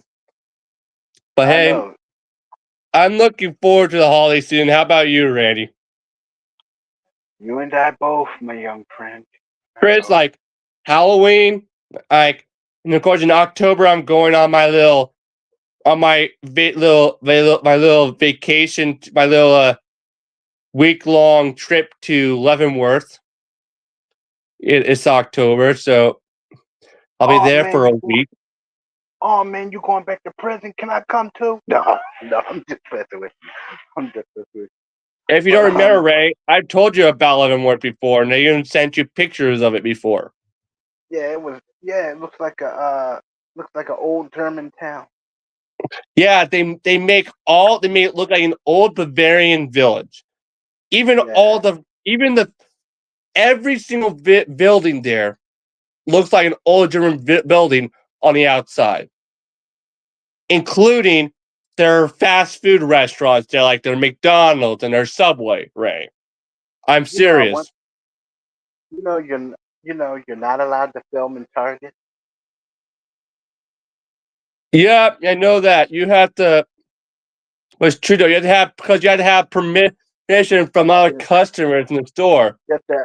No, you have to ask permission from the manager. Right? Yeah, and that too. Yeah, But it's the same pretty much any grocery store because I mean, there's people what I'm shopping. Obviously there's some people who don't want to be on camera. yeah, actually, um, I was in a market in a store by myself actually, and I took out my cell phone. I was making a call real quick. Right, this lady Yeah. walks over to me with this kid. She goes, "Excuse me, can I? Can you take a picture of me and my daughter?" I was like, "Oh God, here we go again, folks. Here we go again. Let's keep this right." So I go over there and I take the camera, and I'm clicking pictures. Yeah. Dude, their pictures turned into a YouTube video. They had me film a YouTube video walking around the store, and they were narrating and picking up stuff as we go along. And I'm like, this. I'm thinking to myself, damn, didn't I come in here to buy a loaf of bread? What is up with this? Hey, Merritt, I hope you're all gonna have a nice holiday season. Yeah, And of course, I'm looking forward to Halloween and October, and also Thanksgiving me too. I and might do a movie. Christmas I and might do all a of that. movie. I might do a movie review on Thanksgiving. It Like, all depends. the only thing that's sad that there's only one Thanksgiving movie, Yeah, like I Planes, do. Trains, and Automobiles. Yeah. And they play Pocahontas every Thanksgiving, which It's I, technically not a Thanksgiving movie though. I know, but they still play it. Yeah, but there is that slasher movie called Thanksgiving. Oh, come on, Colin. Don't do it. Don't do it. But I don't count that one because that one actually originated from that movie collaboration that Quentin Tarantino did with Robert Rodriguez and a Yeah, but couple other directors. what I'm saying is, man, check this out. Um, last Halloween, I did this thing with this guy, right? I acted as his Yeah. cameraman, and I followed him around, right? We were both in costume. I dressed up like a bloody mental patient. I had like fake blood streaming down my shirt, you know, and I was walking around with this camera, you know, and I had one handcuff on my hand. And I walked around, Oh my god. right? So this cop comes up and he goes, "So, son, you went over the wall, huh?" I said, "Yeah," and I happened to take a cop with me. See the handcuff? Dude, we got a kick out of it. We got a kick out of it. I mean, some cops have a sense of humor. I mean, he was in the video. He was in the video. He did this thing where we set the camera up on a pole. We set it up on a pole pointing down, and you can see me walking along. You see him roll up in his patrol car with the sirens blaring. He spins around. He gets out. He goes, you climbed over the wall again. What do I have to do? Chain you up? We get in the car and drive away. Or like, remember that scene from the new guy where Yeah. that guy climbs up the fence and tries to escape again and then gets gunned down. Yeah. And Eddie Griffin was like, "Huh? Don't worry about that. Happens every day. Same guy too." Same guy. And remember what song was playing during that scene? I wanna be a gangster. Remember? Yeah, imagine being the one prison convict who's known for trying to escape every day and always getting gunned down every time. I wanna be a gangster. Nobody know that. That movie, The New Guy with DJ Qualls and A. Griffin, is always funny and hilarious. Yeah. You remember that one, Randy? Yeah, I was cracking up because he was actually in on the movie with us, right? He comes up after we film after we show him and his partner the tape, and he goes, "Yeah, I should have been an actor." Yeah, you should have been an actor. And Yeah. my buddy says, "Yeah, you play a darn good cop." He said, "Hey, what are you talking about?" Yeah. Said, oh. Or in the words of those two police officers from the New Guy, who's the bitch now? It was funny. It was funny because Boys and girls, don't repeat that word. the younger cop was like this. He goes, "Yeah, we did a bang up job, didn't we?" I said, "Yeah, man. First Funny. I mean, next time." I said, "Next time." If a cop has a sense of humor, that means you know that they will work with you if you accidentally do something wrong. Like, no, actually, only if you can actually make them laugh. Like, I mean, really laugh, like hysterical. I made this one cop, right? I was in Target, and she came up behind me, her and her partner, and I walked up to her partner, and I was like, "Kiss me, you fool!" And he was laughing.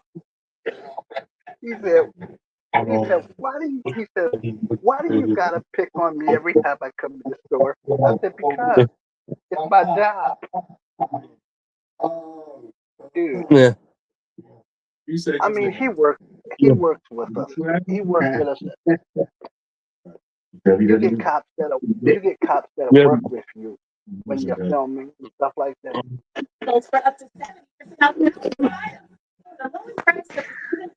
You get policemen that will work with you when you're filming and stuff. I mean, yeah, you do. Sometimes they'll work with you. The 2010 film MacGruber because they get that it's Halloween. Yeah, they were working with us, right? Together, like it's a little awkward. Like one cop, he came to my job one time, and he comes into the parking lot and he goes, "Excuse me, but it used to be a Dunkin' Donuts in this spot. What happened?" And my friend walked into the frame and said, "Don't you know? We stole it." Hey, Ray. Have you ever noticed that every time a WWE wrestler does a comedy movie, like every time they star in a comedy movie, it's always comedy gold with them. Yeah, because they got that comedic timing. Yeah. Like John Cena, for example. Like when he's like remember when he was in that movie called that Amy Schumer, that movie with Amy Schumer? The Marine. No, not the number when he was in that romantic comedy with starring Amy Schumer called called the Train Wreck. Oh gosh. Remember they're in that. Remember the scene when they're at the movie theater, Yeah. and like there is this couple who's sitting behind them, are like talking. And he turns towards them and he says, if you don't shut up, I will enter you. Oh. And the guy's like, you will enter me. The way that John Cena is wording it, it makes it sound like he's saying it like sexual. Yeah, but it's funny because when you look at his face when he's doing it,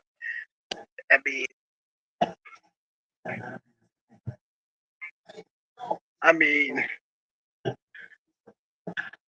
a lot of WWE stars tried to be comedians.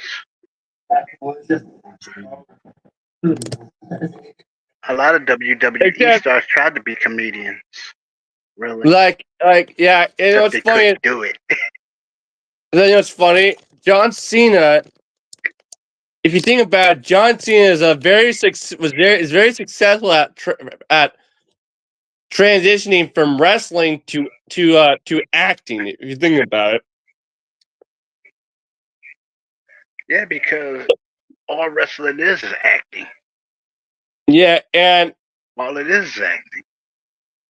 But then there's that one WWE wrestler who starred in Blade Trinity. You know, the one who bit a dog and turned it into a vampire. Oh yeah, that guy. I really don't like him. Fun fact for you, do you know that when they were doing Blade Trinity, Wesley Snipes did not like working with Ryan Reynolds at all. Wesley Snipes was extremely difficult to work with, and guess what? What? When Wesley Snipes got a phone call from Ryan Reynolds offering him the chance to reprise the role of Blade for Deadpool and Wolverine, Wesley Snipes was actually very shocked and surprised because he thought that he didn't think that he and Ryan Reynolds were on speaking terms because they haven't spoken to each other since Blade Trinity, which was like long time ago. But Wesley Snipes said that, yeah, if you're finding a way to do it, I'll do it. And look what happened. It happened. Yeah, but what I'm saying is, the only thing that I didn't like was the way they treated him in Hollywood. That was not cool. Who? The way they treated Wesley Snipes when he first started out, no producer would hire him. Yeah, you know what's crazy? And you probably know this, but when one of the Marvel movies that Kevin Feige scrapped, that was in development, once he realized that going woke was a horrible idea, when he decided to fire all of the Marvel Studios employees who were actually like woke activists. Yeah. Turns out one of those movies that he scrapped was the long-awaited Blade movie that was going to introduce the MCU version of Blade. You mean the one with that guy Stucky Jones? That guy who Mahershala Ali The one with playing that Blade. guy Stucky Jones, Curtis. You know, Curtis Stucky. no, it was going to star Oh, the actor Mahershala Ali. so it's in not the Blade. current guy. His name is Stucky. What the hell is Stucky? If you don't know who That sounds like Mahershala something you Ali scrape is, off the bottom of Mahershala your shoe. Ali is the actor who played that character Cottonmouth in the Luke Cage Netflix series. Okay. Now I know who Yeah, he is. he was gonna play Blade in the MCU. But it turns out the reason why the movie was in development hell for all this time was because they kept trying to make it woke. And at one point, one of the scripts that was one of the versions of the script that was made actually had Blade being a secondary character in the movie, and Blade's daughter being a main character. And let me guess, she was woke. Yeah, but guess what? Oh my. You know And Wesley the Snipes actor was going to do Mahershala Ali was getting really fed up with all this waiting that he was doing Marvel, because he signed a contract to do Blade a few years ago.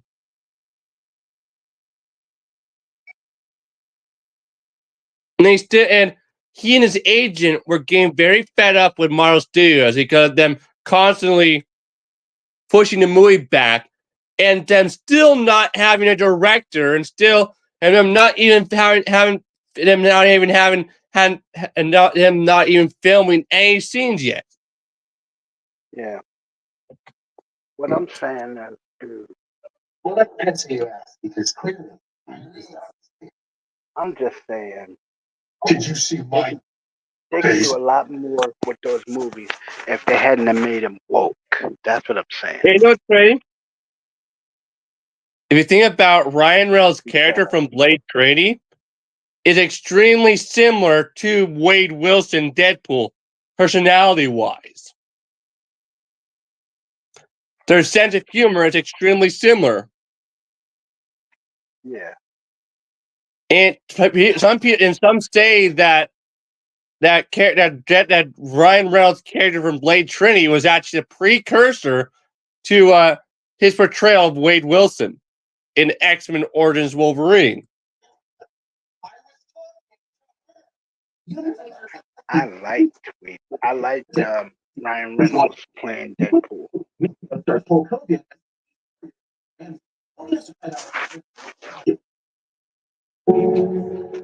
I liked him better playing Deadpool than I did Green Lantern. And Mary, he hates the Green Lantern movie,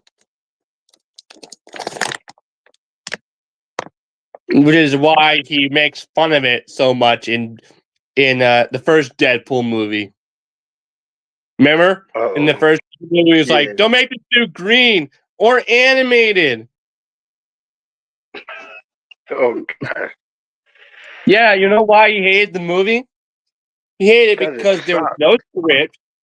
Because there was no script when they were making the movie, and it also because the other reason why he hates the Green Lantern movie is because originally he was actually going to wear an actual Green Lantern suit, but then they suddenly changed their mind and decided to make the whole suit computer generated, and had him wear this mocap suit instead, with all these mocap tracking dots around his eyes to represent to represent the Green Lantern mask that on his face that was on his face in the movie.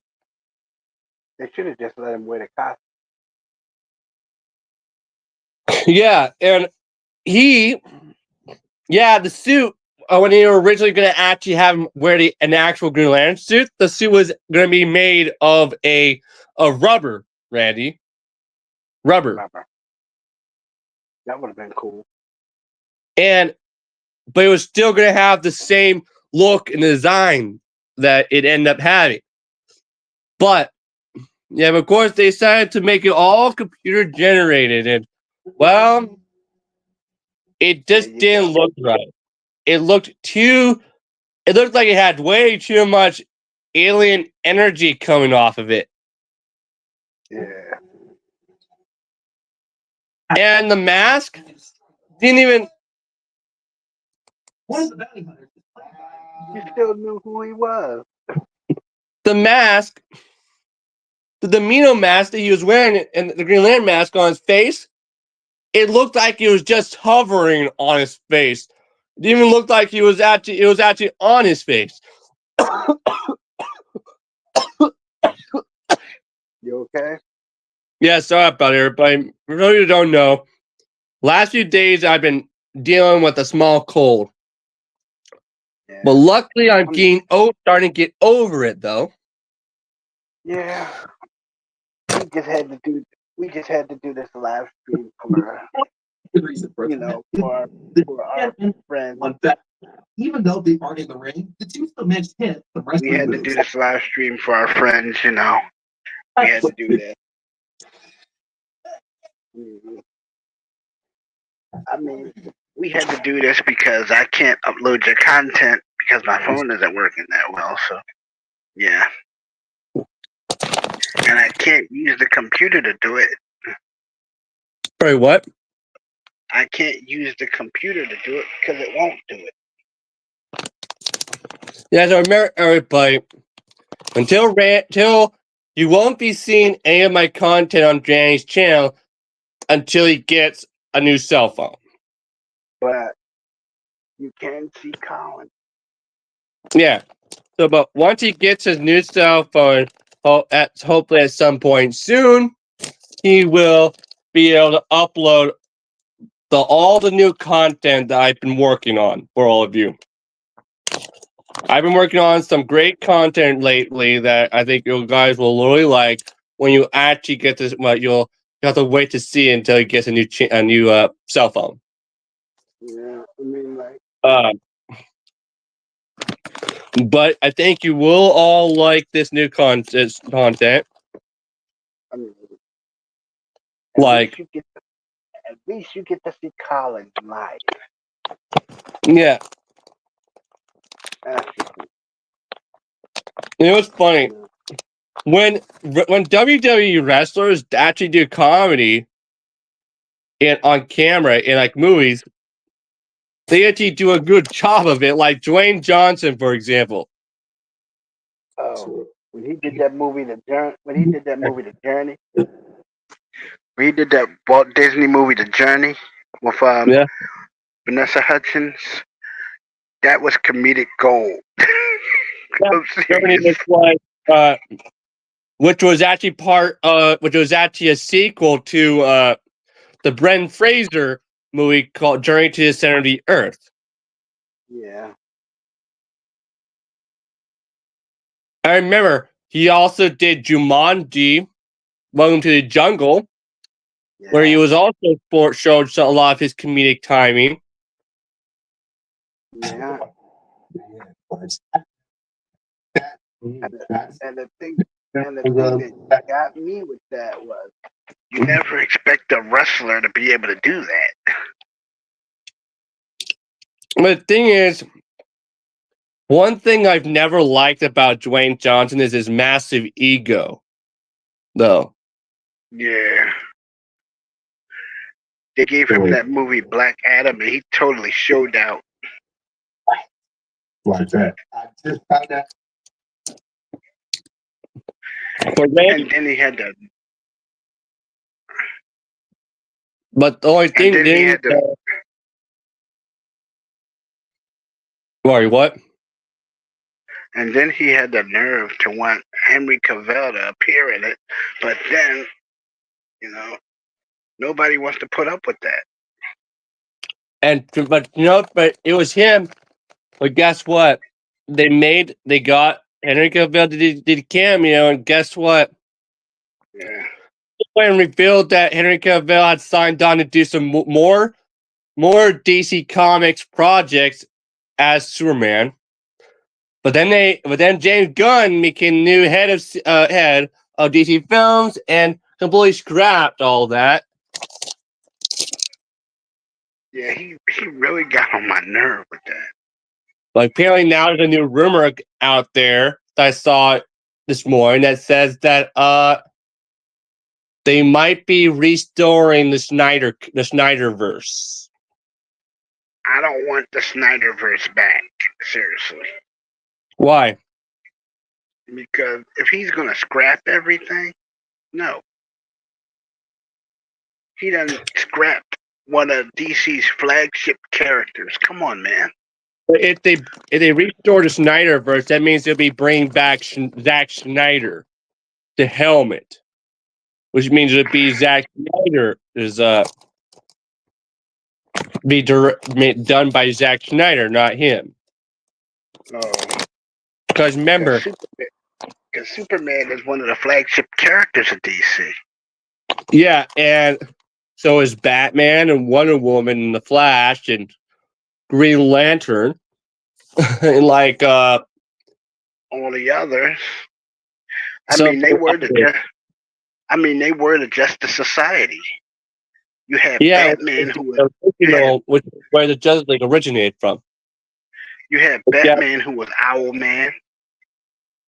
You had Sandman and Spectre.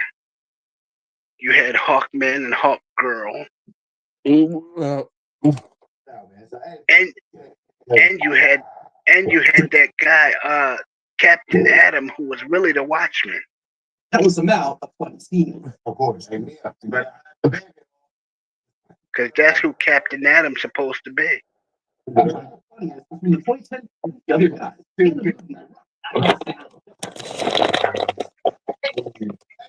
I mean, Batman even said it.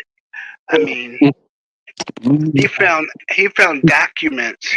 He found documents in the government archives saying that the other Justice League did exist. And guess who Owlman really was? Who? Colin. Thomas Wayne.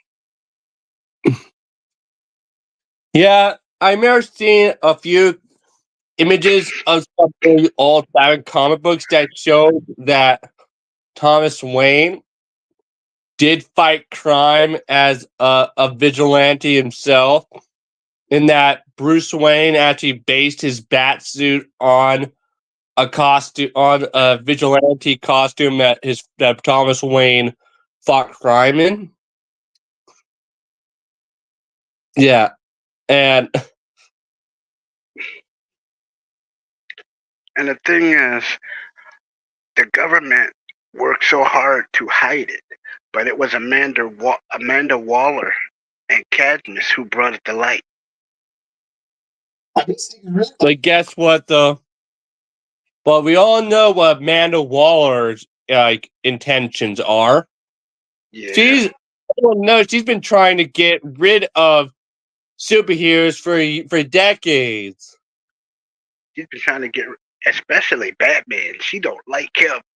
She don't like him. Yeah, that's what the thing is, though. But the thing is, Bruce Wayne is very smart, though, and knows how to outwit her.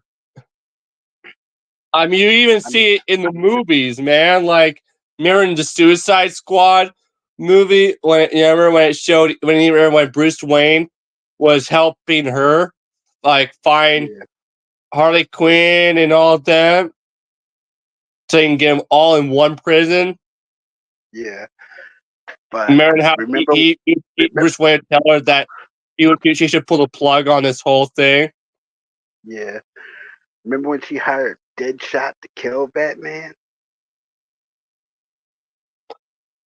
Yeah. Do you know that originally Will Smith's Deadshot was originally supposed to be in the second Suicide Squad movie. Yeah, but he wasn't allowed to be there because of what happened at the thing. No, remember Remember this? that happened. That happened like long after the second Suicide Squad movie, Randy. Oh, okay. Remember Okay. that whole Chris Rock slap at the Oscars? That happened like a couple years after James Yeah. Gunn's Suicide Squad movie was released. He slapped the blood Jesus out of Will Smith. That slap But didn't have to be because he slapped Chris Rock. yeah, but he didn't have to. He didn't have to do it because Jada Smith was laughing at him. Jada And remember, Smith was he and laughing at him. Jada Smith and him were divorced, Randy. Yeah. No. And what cracks me up was he walked up there and he said something like, "Keep my wife's name out your mouth." He was still in the audience when he shouted that. He was like, "Keep my wife's name out of your fucking mouth." I thought he was gonna lose his mind. He But doing that basically ruined his career for a while. yeah, he never should have done it. I mean, And was it worth it? Think about it. Was it worth it in the long run? but apparently now he's attached to do a sequel, a long way sequel to I Am Legend, apparently. I want to see that. And Because I like the movie I Am Legend.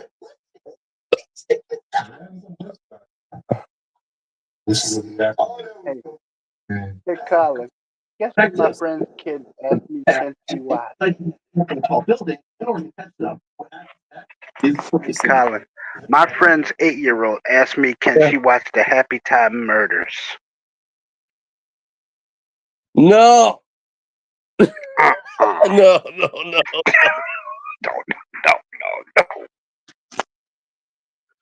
For those of you who don't know, the Happy Time Murders is an R-rated comedy about puppets and about what puppets do in their spare time when they're not on camera and doing kid shows. And it stars Melissa McCarthy, and she's like a human police officer, and her Puppet partner ex-partner is a puppet is a PI. turned private investigator. And they had to join forces to find out who's been murdering these the cast members of this show called Happy That Time, which was like basically like a Sesame Street like show. Like a Sesame Street soap opera. Anyway, her ex partner, who's a puppet, who's a private investigator. Well, his brother happened to be a cast member of this show. Anyway, it was just the raunchiest movie on TV. The killer would be the daughter of a criminal that he shot many years before. And she's been seducing him.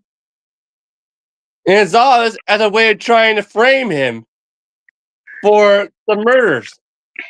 Because she was revenge on him for killing her dad. Oh, you talking about when he bopped her in the office? Yeah. And anyway, Eddie. Dude, Maya actress Maya Rudolph plays his secretary turned slash love interest in the movie. And anyway, the movie is full on rated R. And it's directed by a guy who directed multiple episodes of Sesame Street back in the day. oh my God, And, not that guy. yeah, and he That guy should be fired. Doing something like that. But the funny thing about That movie Melissa is one of the rockiest movies on TV. But the thing about Melissa McCarthy's character, though, is that at one point, when she and him were still partners,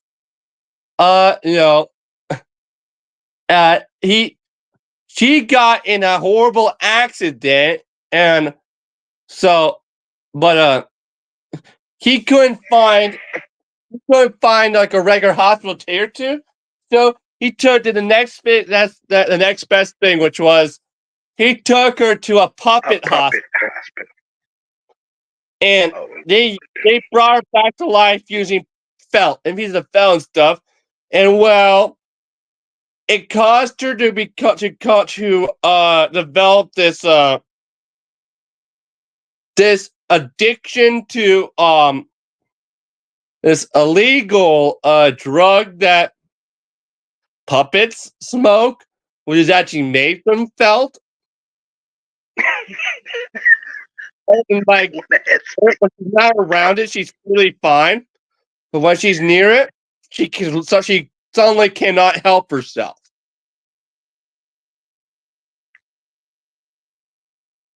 But what is I cannot. this puppet hospital? The puppet doctor was really like, wait, but she's a human. We can't help her. We can't do anything for her here. And guess what he said? He said, help? And he's like, help her? Or I will freaking shoot you. Damn. He basically forced them to help to treat her injury. Yeah. No, but There's a hospital, but only for for puppets, who are alive like him. The movie's hilarious, but it's raunchy, and I don't know what. but it's definitely not not for kids. And my friend's 8-year-old wanted to watch it. But the sad thing about today is that if you try and make a movie like that today, though, Probably all get these away with it. people will be like very offended and try to cancel it, and we'd be like, You'd be like, oh, damn it. No, but that was kind of weird, though. You gotta admit that it's weird. I'm glad that I'm glad I grew up in the early 2000s, because like I grew up in the 70s. before all these Gen Z and woke people started coming around and started being offended by every single thing that they didn't agree with. They're definitely them up for everybody. I remember when I was working at fast food, they wanted to put a transgender bathroom in the restaurant I was working at. And guess what, everybody? Now they're saying that the whole woke movie thing is starting to die down in Hollywood now, a little bit now. Mm-hmm. Because it's starting to is in Hollywood. Hollywood is starting to realize that woke is not good for business, because especially for when it comes to families, because like, and Apparently, woke movies make a lot of money. Who are you? I'm you. But they don't sell. You're older, so. They make a lot of movies in the box office, but you can't sell them nowhere because nobody will buy them. I'm going to tell you too much and ruin the surprise. Can you tell? Hey, That was Colin. not Colin, I could not believe that she wanted to watch the Happy Time Murders. She brought me this. She brought me the DVD and was like, "Can I watch this?" I was like, "Are you out of your mind?" No. Seriously. Yeah, kid. If there's any kids watching this live stream right now, I repeat, do not watch the Happy Time Murders. It's not a kid-friendly movie. It's fully rated R and has a lot of adult themes in it. And I know it's telling you want to watch it because it has puppets in it, but it's not Sesame Street. No, it's not. And it's not Mr. Rogers' Neighborhood neither.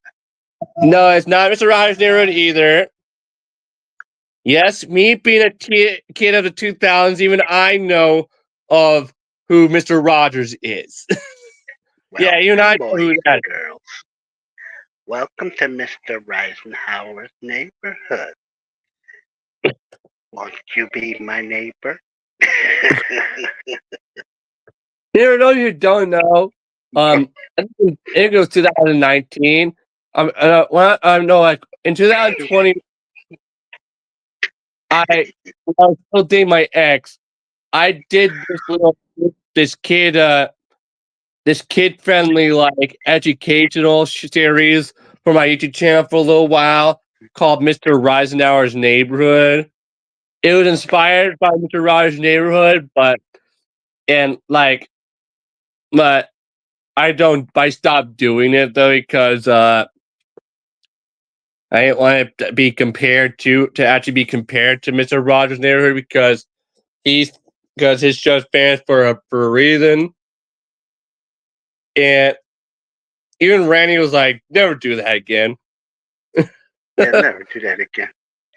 Yeah, it was just something I chose to try because there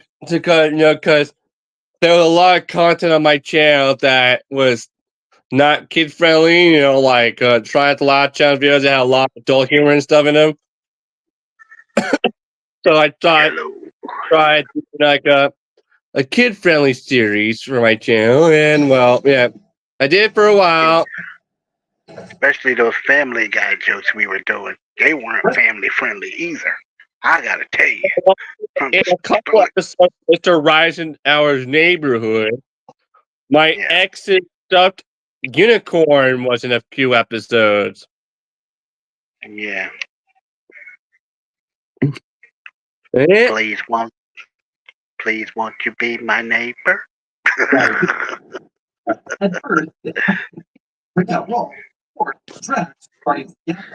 Dude, let me tell you, when that 8-year-old came to me with that DVD, the Happy Time Murders, I had to ask her, "Are you crazy?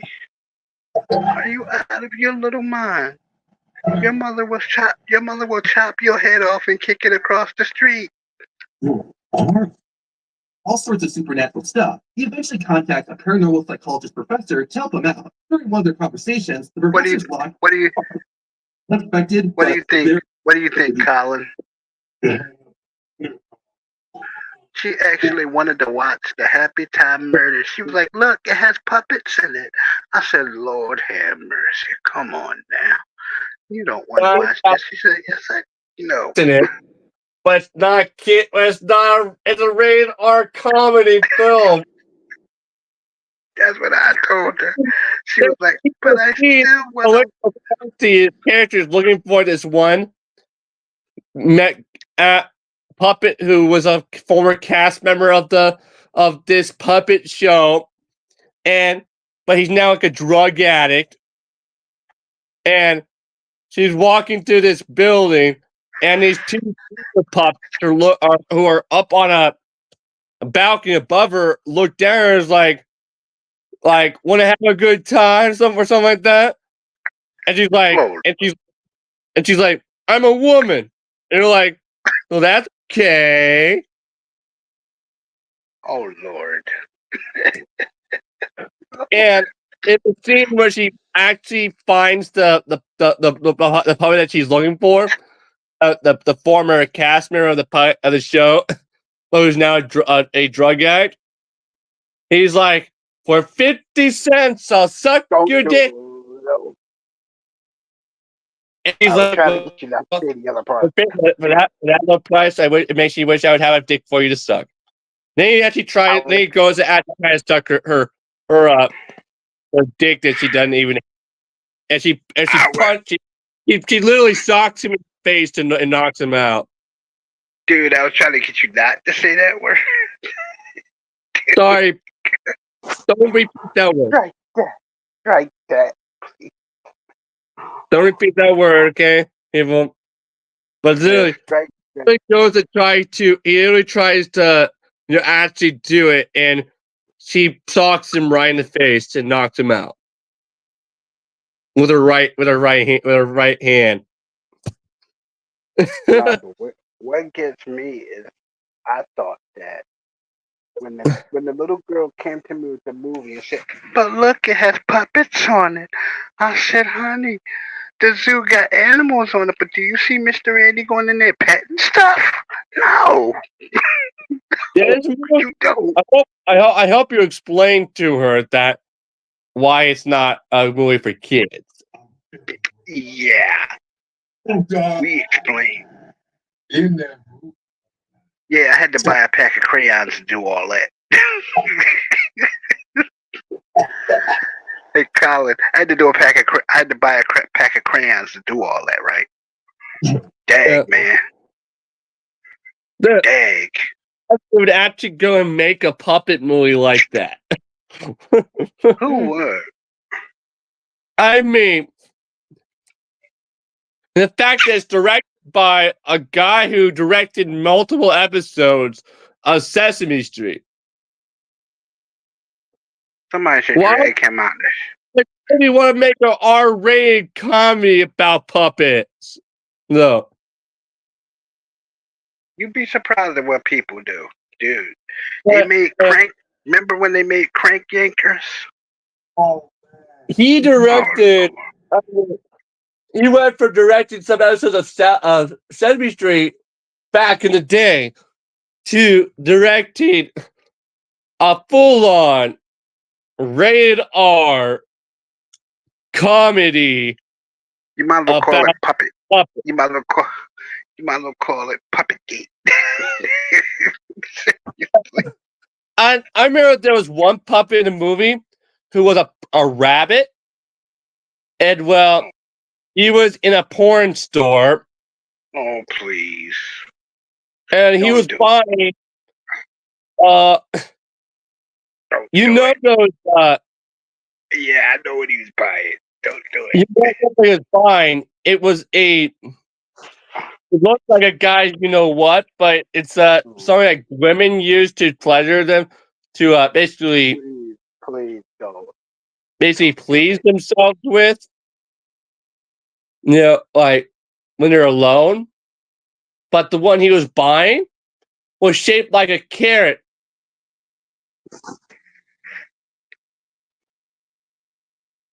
And he actually tried to deny that he was buying one in his hand. That must have been the Carrot 26,000. It slices, it dices. It got the new car smell.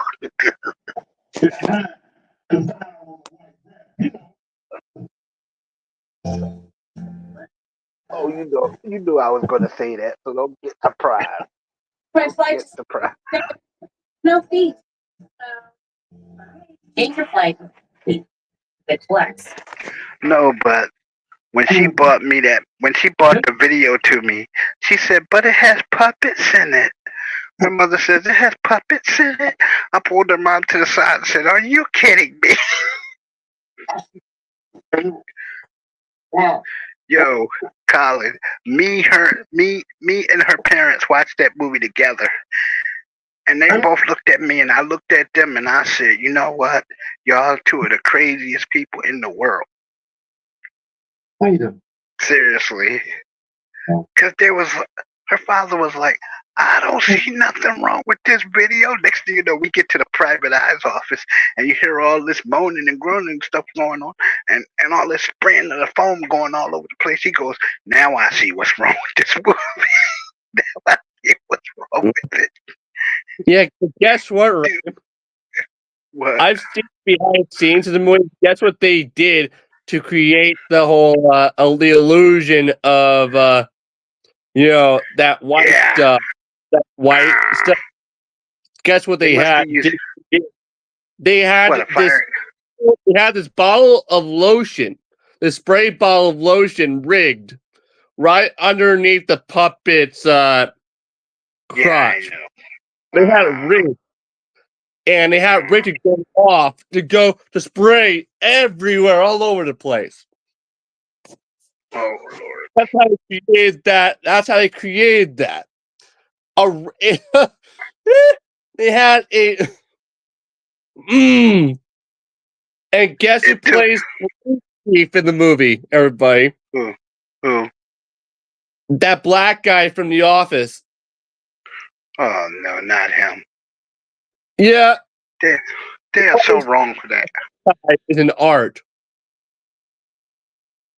Remember when he said that in the episode of the Office? He was like, "It's called hentai, and it's an art."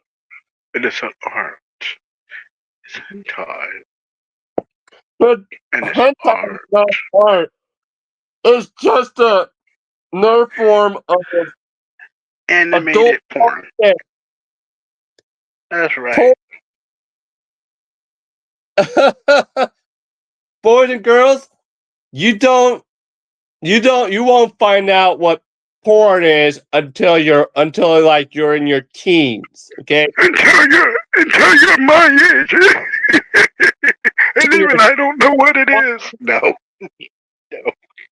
Because everyone knows that when you're in your teen years, there's always a way that a teenager finds out what porn is.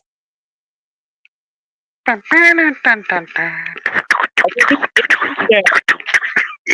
internet makes it easy for everyone to watch that stuff.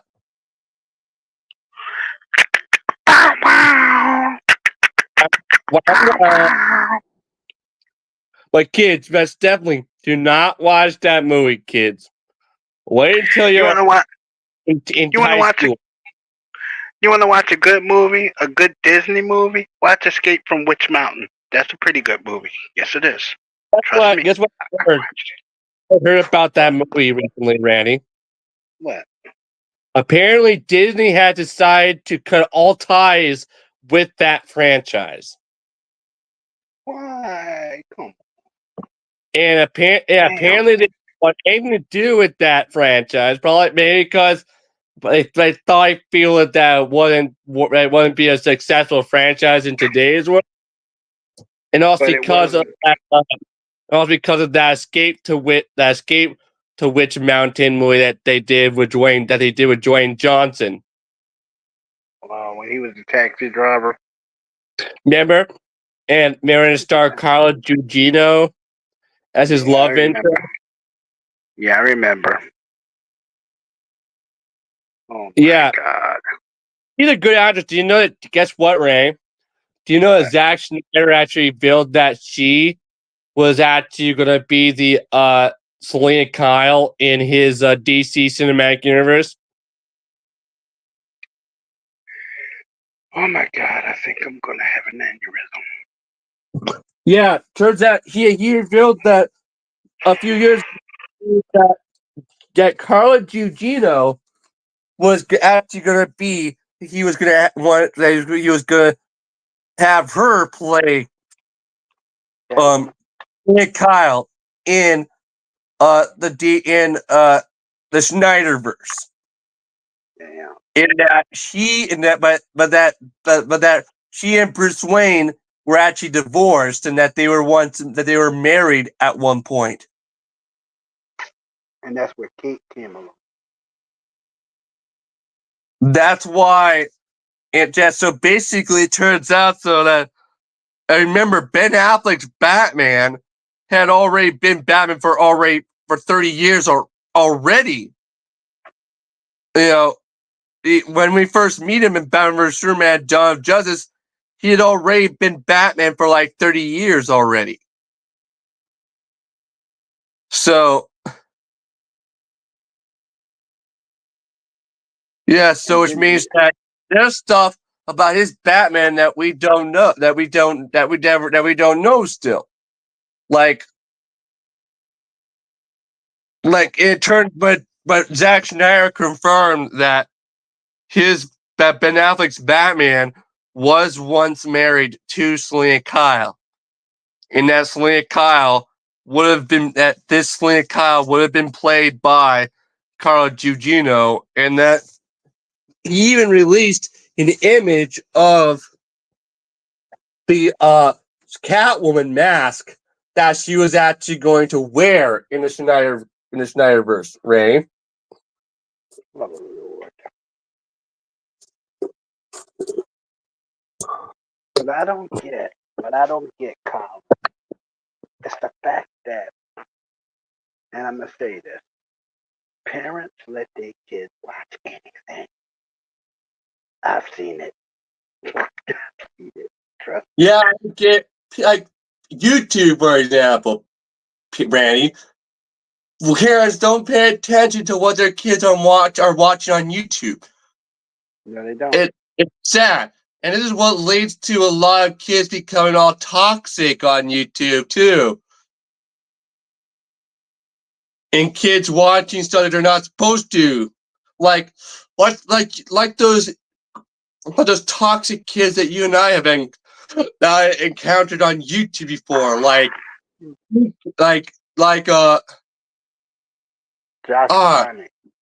Josh Vonix, for example. That was the one who called me that's the one who called me the N-word. Remember, he called me an N-word. Remember, I was doing a live. Remember, I was doing a special screen of I remember. The movie of that Martin Lawrence movie called Nothing to Lose, and he popped in the chat. And wanted me to bring him up. And he said, first he asked me why I enjoy doing New Five Gum memes so much because they're not popular, and Dave Flans called me the N-word.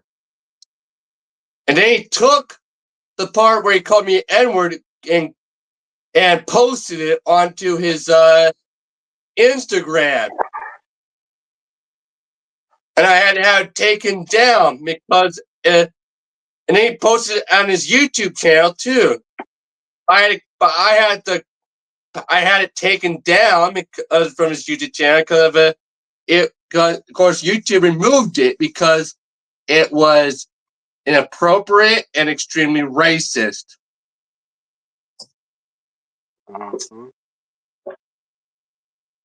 If you don't remember, Josh Vonix was literally labeled as the worst kid on several different social media platforms, Ray, including Wikipedia.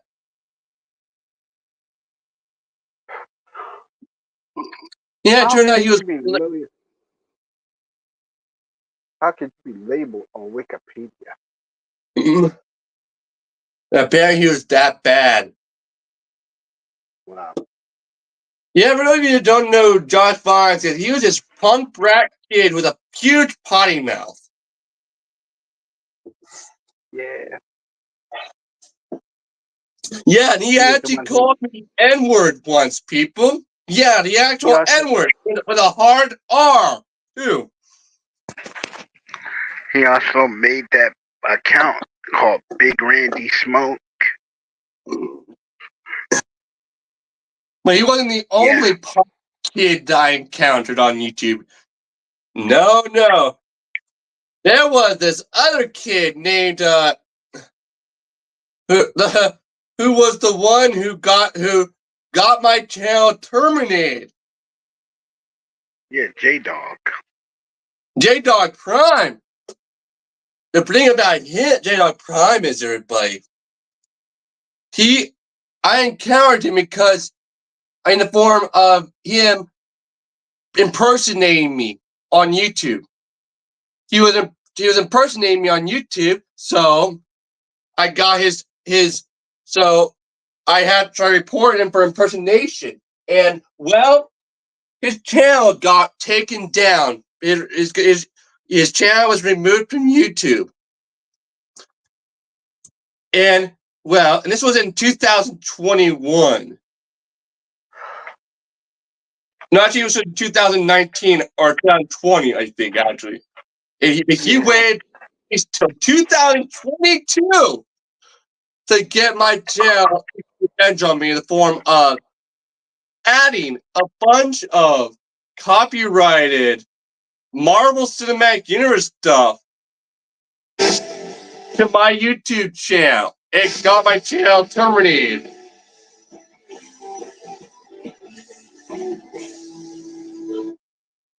Yeah, so you have to be really careful with who you talk to on YouTube nowadays, people, because it's just full of tons of toxic people, including extremely toxic little kids. I mean, we've been partners for like. Yeah, and like Josh Bonix, he was definitely one of the worst. He was definitely one of the worst ones I encountered. Because, like, he had a huge party mouth, people. I mean, big potty mouth. He would say curse words and a ton of inappropriate stuff. And yes, he did call me N-word once. Mm-hmm. Which is an extremely racist thing to call someone. That's a word that only black people can say, people. But I don't even say it because it's. And you know where that word came from, people? That came from the days of slaves, when black people were slaves, people. Because white people would call black people the N-word all the time back in the days of the Old West. But nowadays, it's something that black people call each other. No, that's what. When a white person says it, it's extremely racist. Me, I don't call anybody that. I'm sorry. I just don't. Yeah. But anyway. But, okay, I have to go, everybody, but this was a fun live stream. And I hope you all enjoyed that tasting history video about 18th century hot chocolate. Yes. And remember, kids, do not watch that movie. No. Definitely do not watch the Happy Time Murders, kids.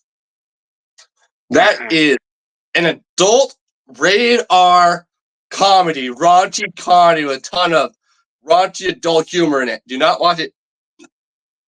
I mean, our stuff was raunchy, but that makes our stuff look tame. I mean, Yeah, this makes the stuff that Ray and I did on you now look tame. This went all out with its adult humor. Like, I mean, I told a few dirty jokes and did a few voices. That's about it. But yeah, that's it. Man, cool. I did stuff like I would do that Beavis and Butthead bit where I'm like, I'm Cornholio. You can touch my bunghole and stuff like that. Or put on that Deadpool mask and or do that Michael Jackson voice, but other than that, dude, it's crazy. But that voice does would basically be too much stuff for you. All we did was tell like little dirty jokes and little dumb stuff. And I would Make do weird- stuff like doing special screens of movies and stuff like that. But yeah, but that movie does take a little too far. yeah, I mean, we got famous for some of the stuff we did, but Puppet. we got famous for some of the stuff we did, but you know, because granted, that never had been done. That never was done on you now before. Yeah, and you know, Never. before we started joining forces and like doing live streams together, no one was partnering up and doing live streams. Like, no one was co-hosting live streams on there.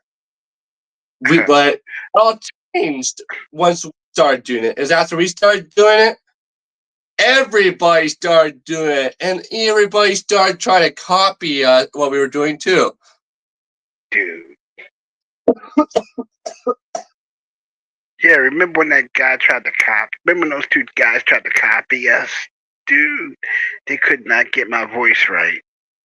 No, but everybody, never do not watch that movie. If you want to watch that movie, till you're at least in high school or like your final years of high school, okay? Wait till When you're you're at least 18 or something. Dude. Yeah, because when you're late teens, it's perfectly okay to watch radar movies, okay? Like Pineapple Express and stuff like that. Or Sure, or any other R-rated comedies, okay? Or even Caddyshack. No. No. Don't watch Caddyshack. Because when you're a kid, it's not appropriate at all for a kid. Because no, it's not. Because a lot of our jokes and stuff would freak you out, and like I mean, they did stuff that we didn't even do. Yeah, like that whole stuff with like him in his office doing sexual relations with a female puppet. Dude, and the lotion thing all over the place. Yeah, but in the movie it was actually supposed to be. It wasn't lotion though. In the movie, they used lotion as that stuff, but in the movie it's supposed to be. Yeah, I know what it's about to be. One comes up, guys, and a woman. You know what? When they're doing. We know what it is. I mean, they make our stuff seem tame. A puppet of a puppet doing it with a female puppet, and that stuff coming out as you know what. This used a spray bottle full of plain white colored lotion that they had rigged under a puppet's downstairs area. They had rigged spray everywhere. I mean, they made what we did tamed. I mean, we were tamed. I have to go, everybody. Do not watch that movie. Peace, everybody. Peace out, y'all. Till next time. Till next time. Till next time.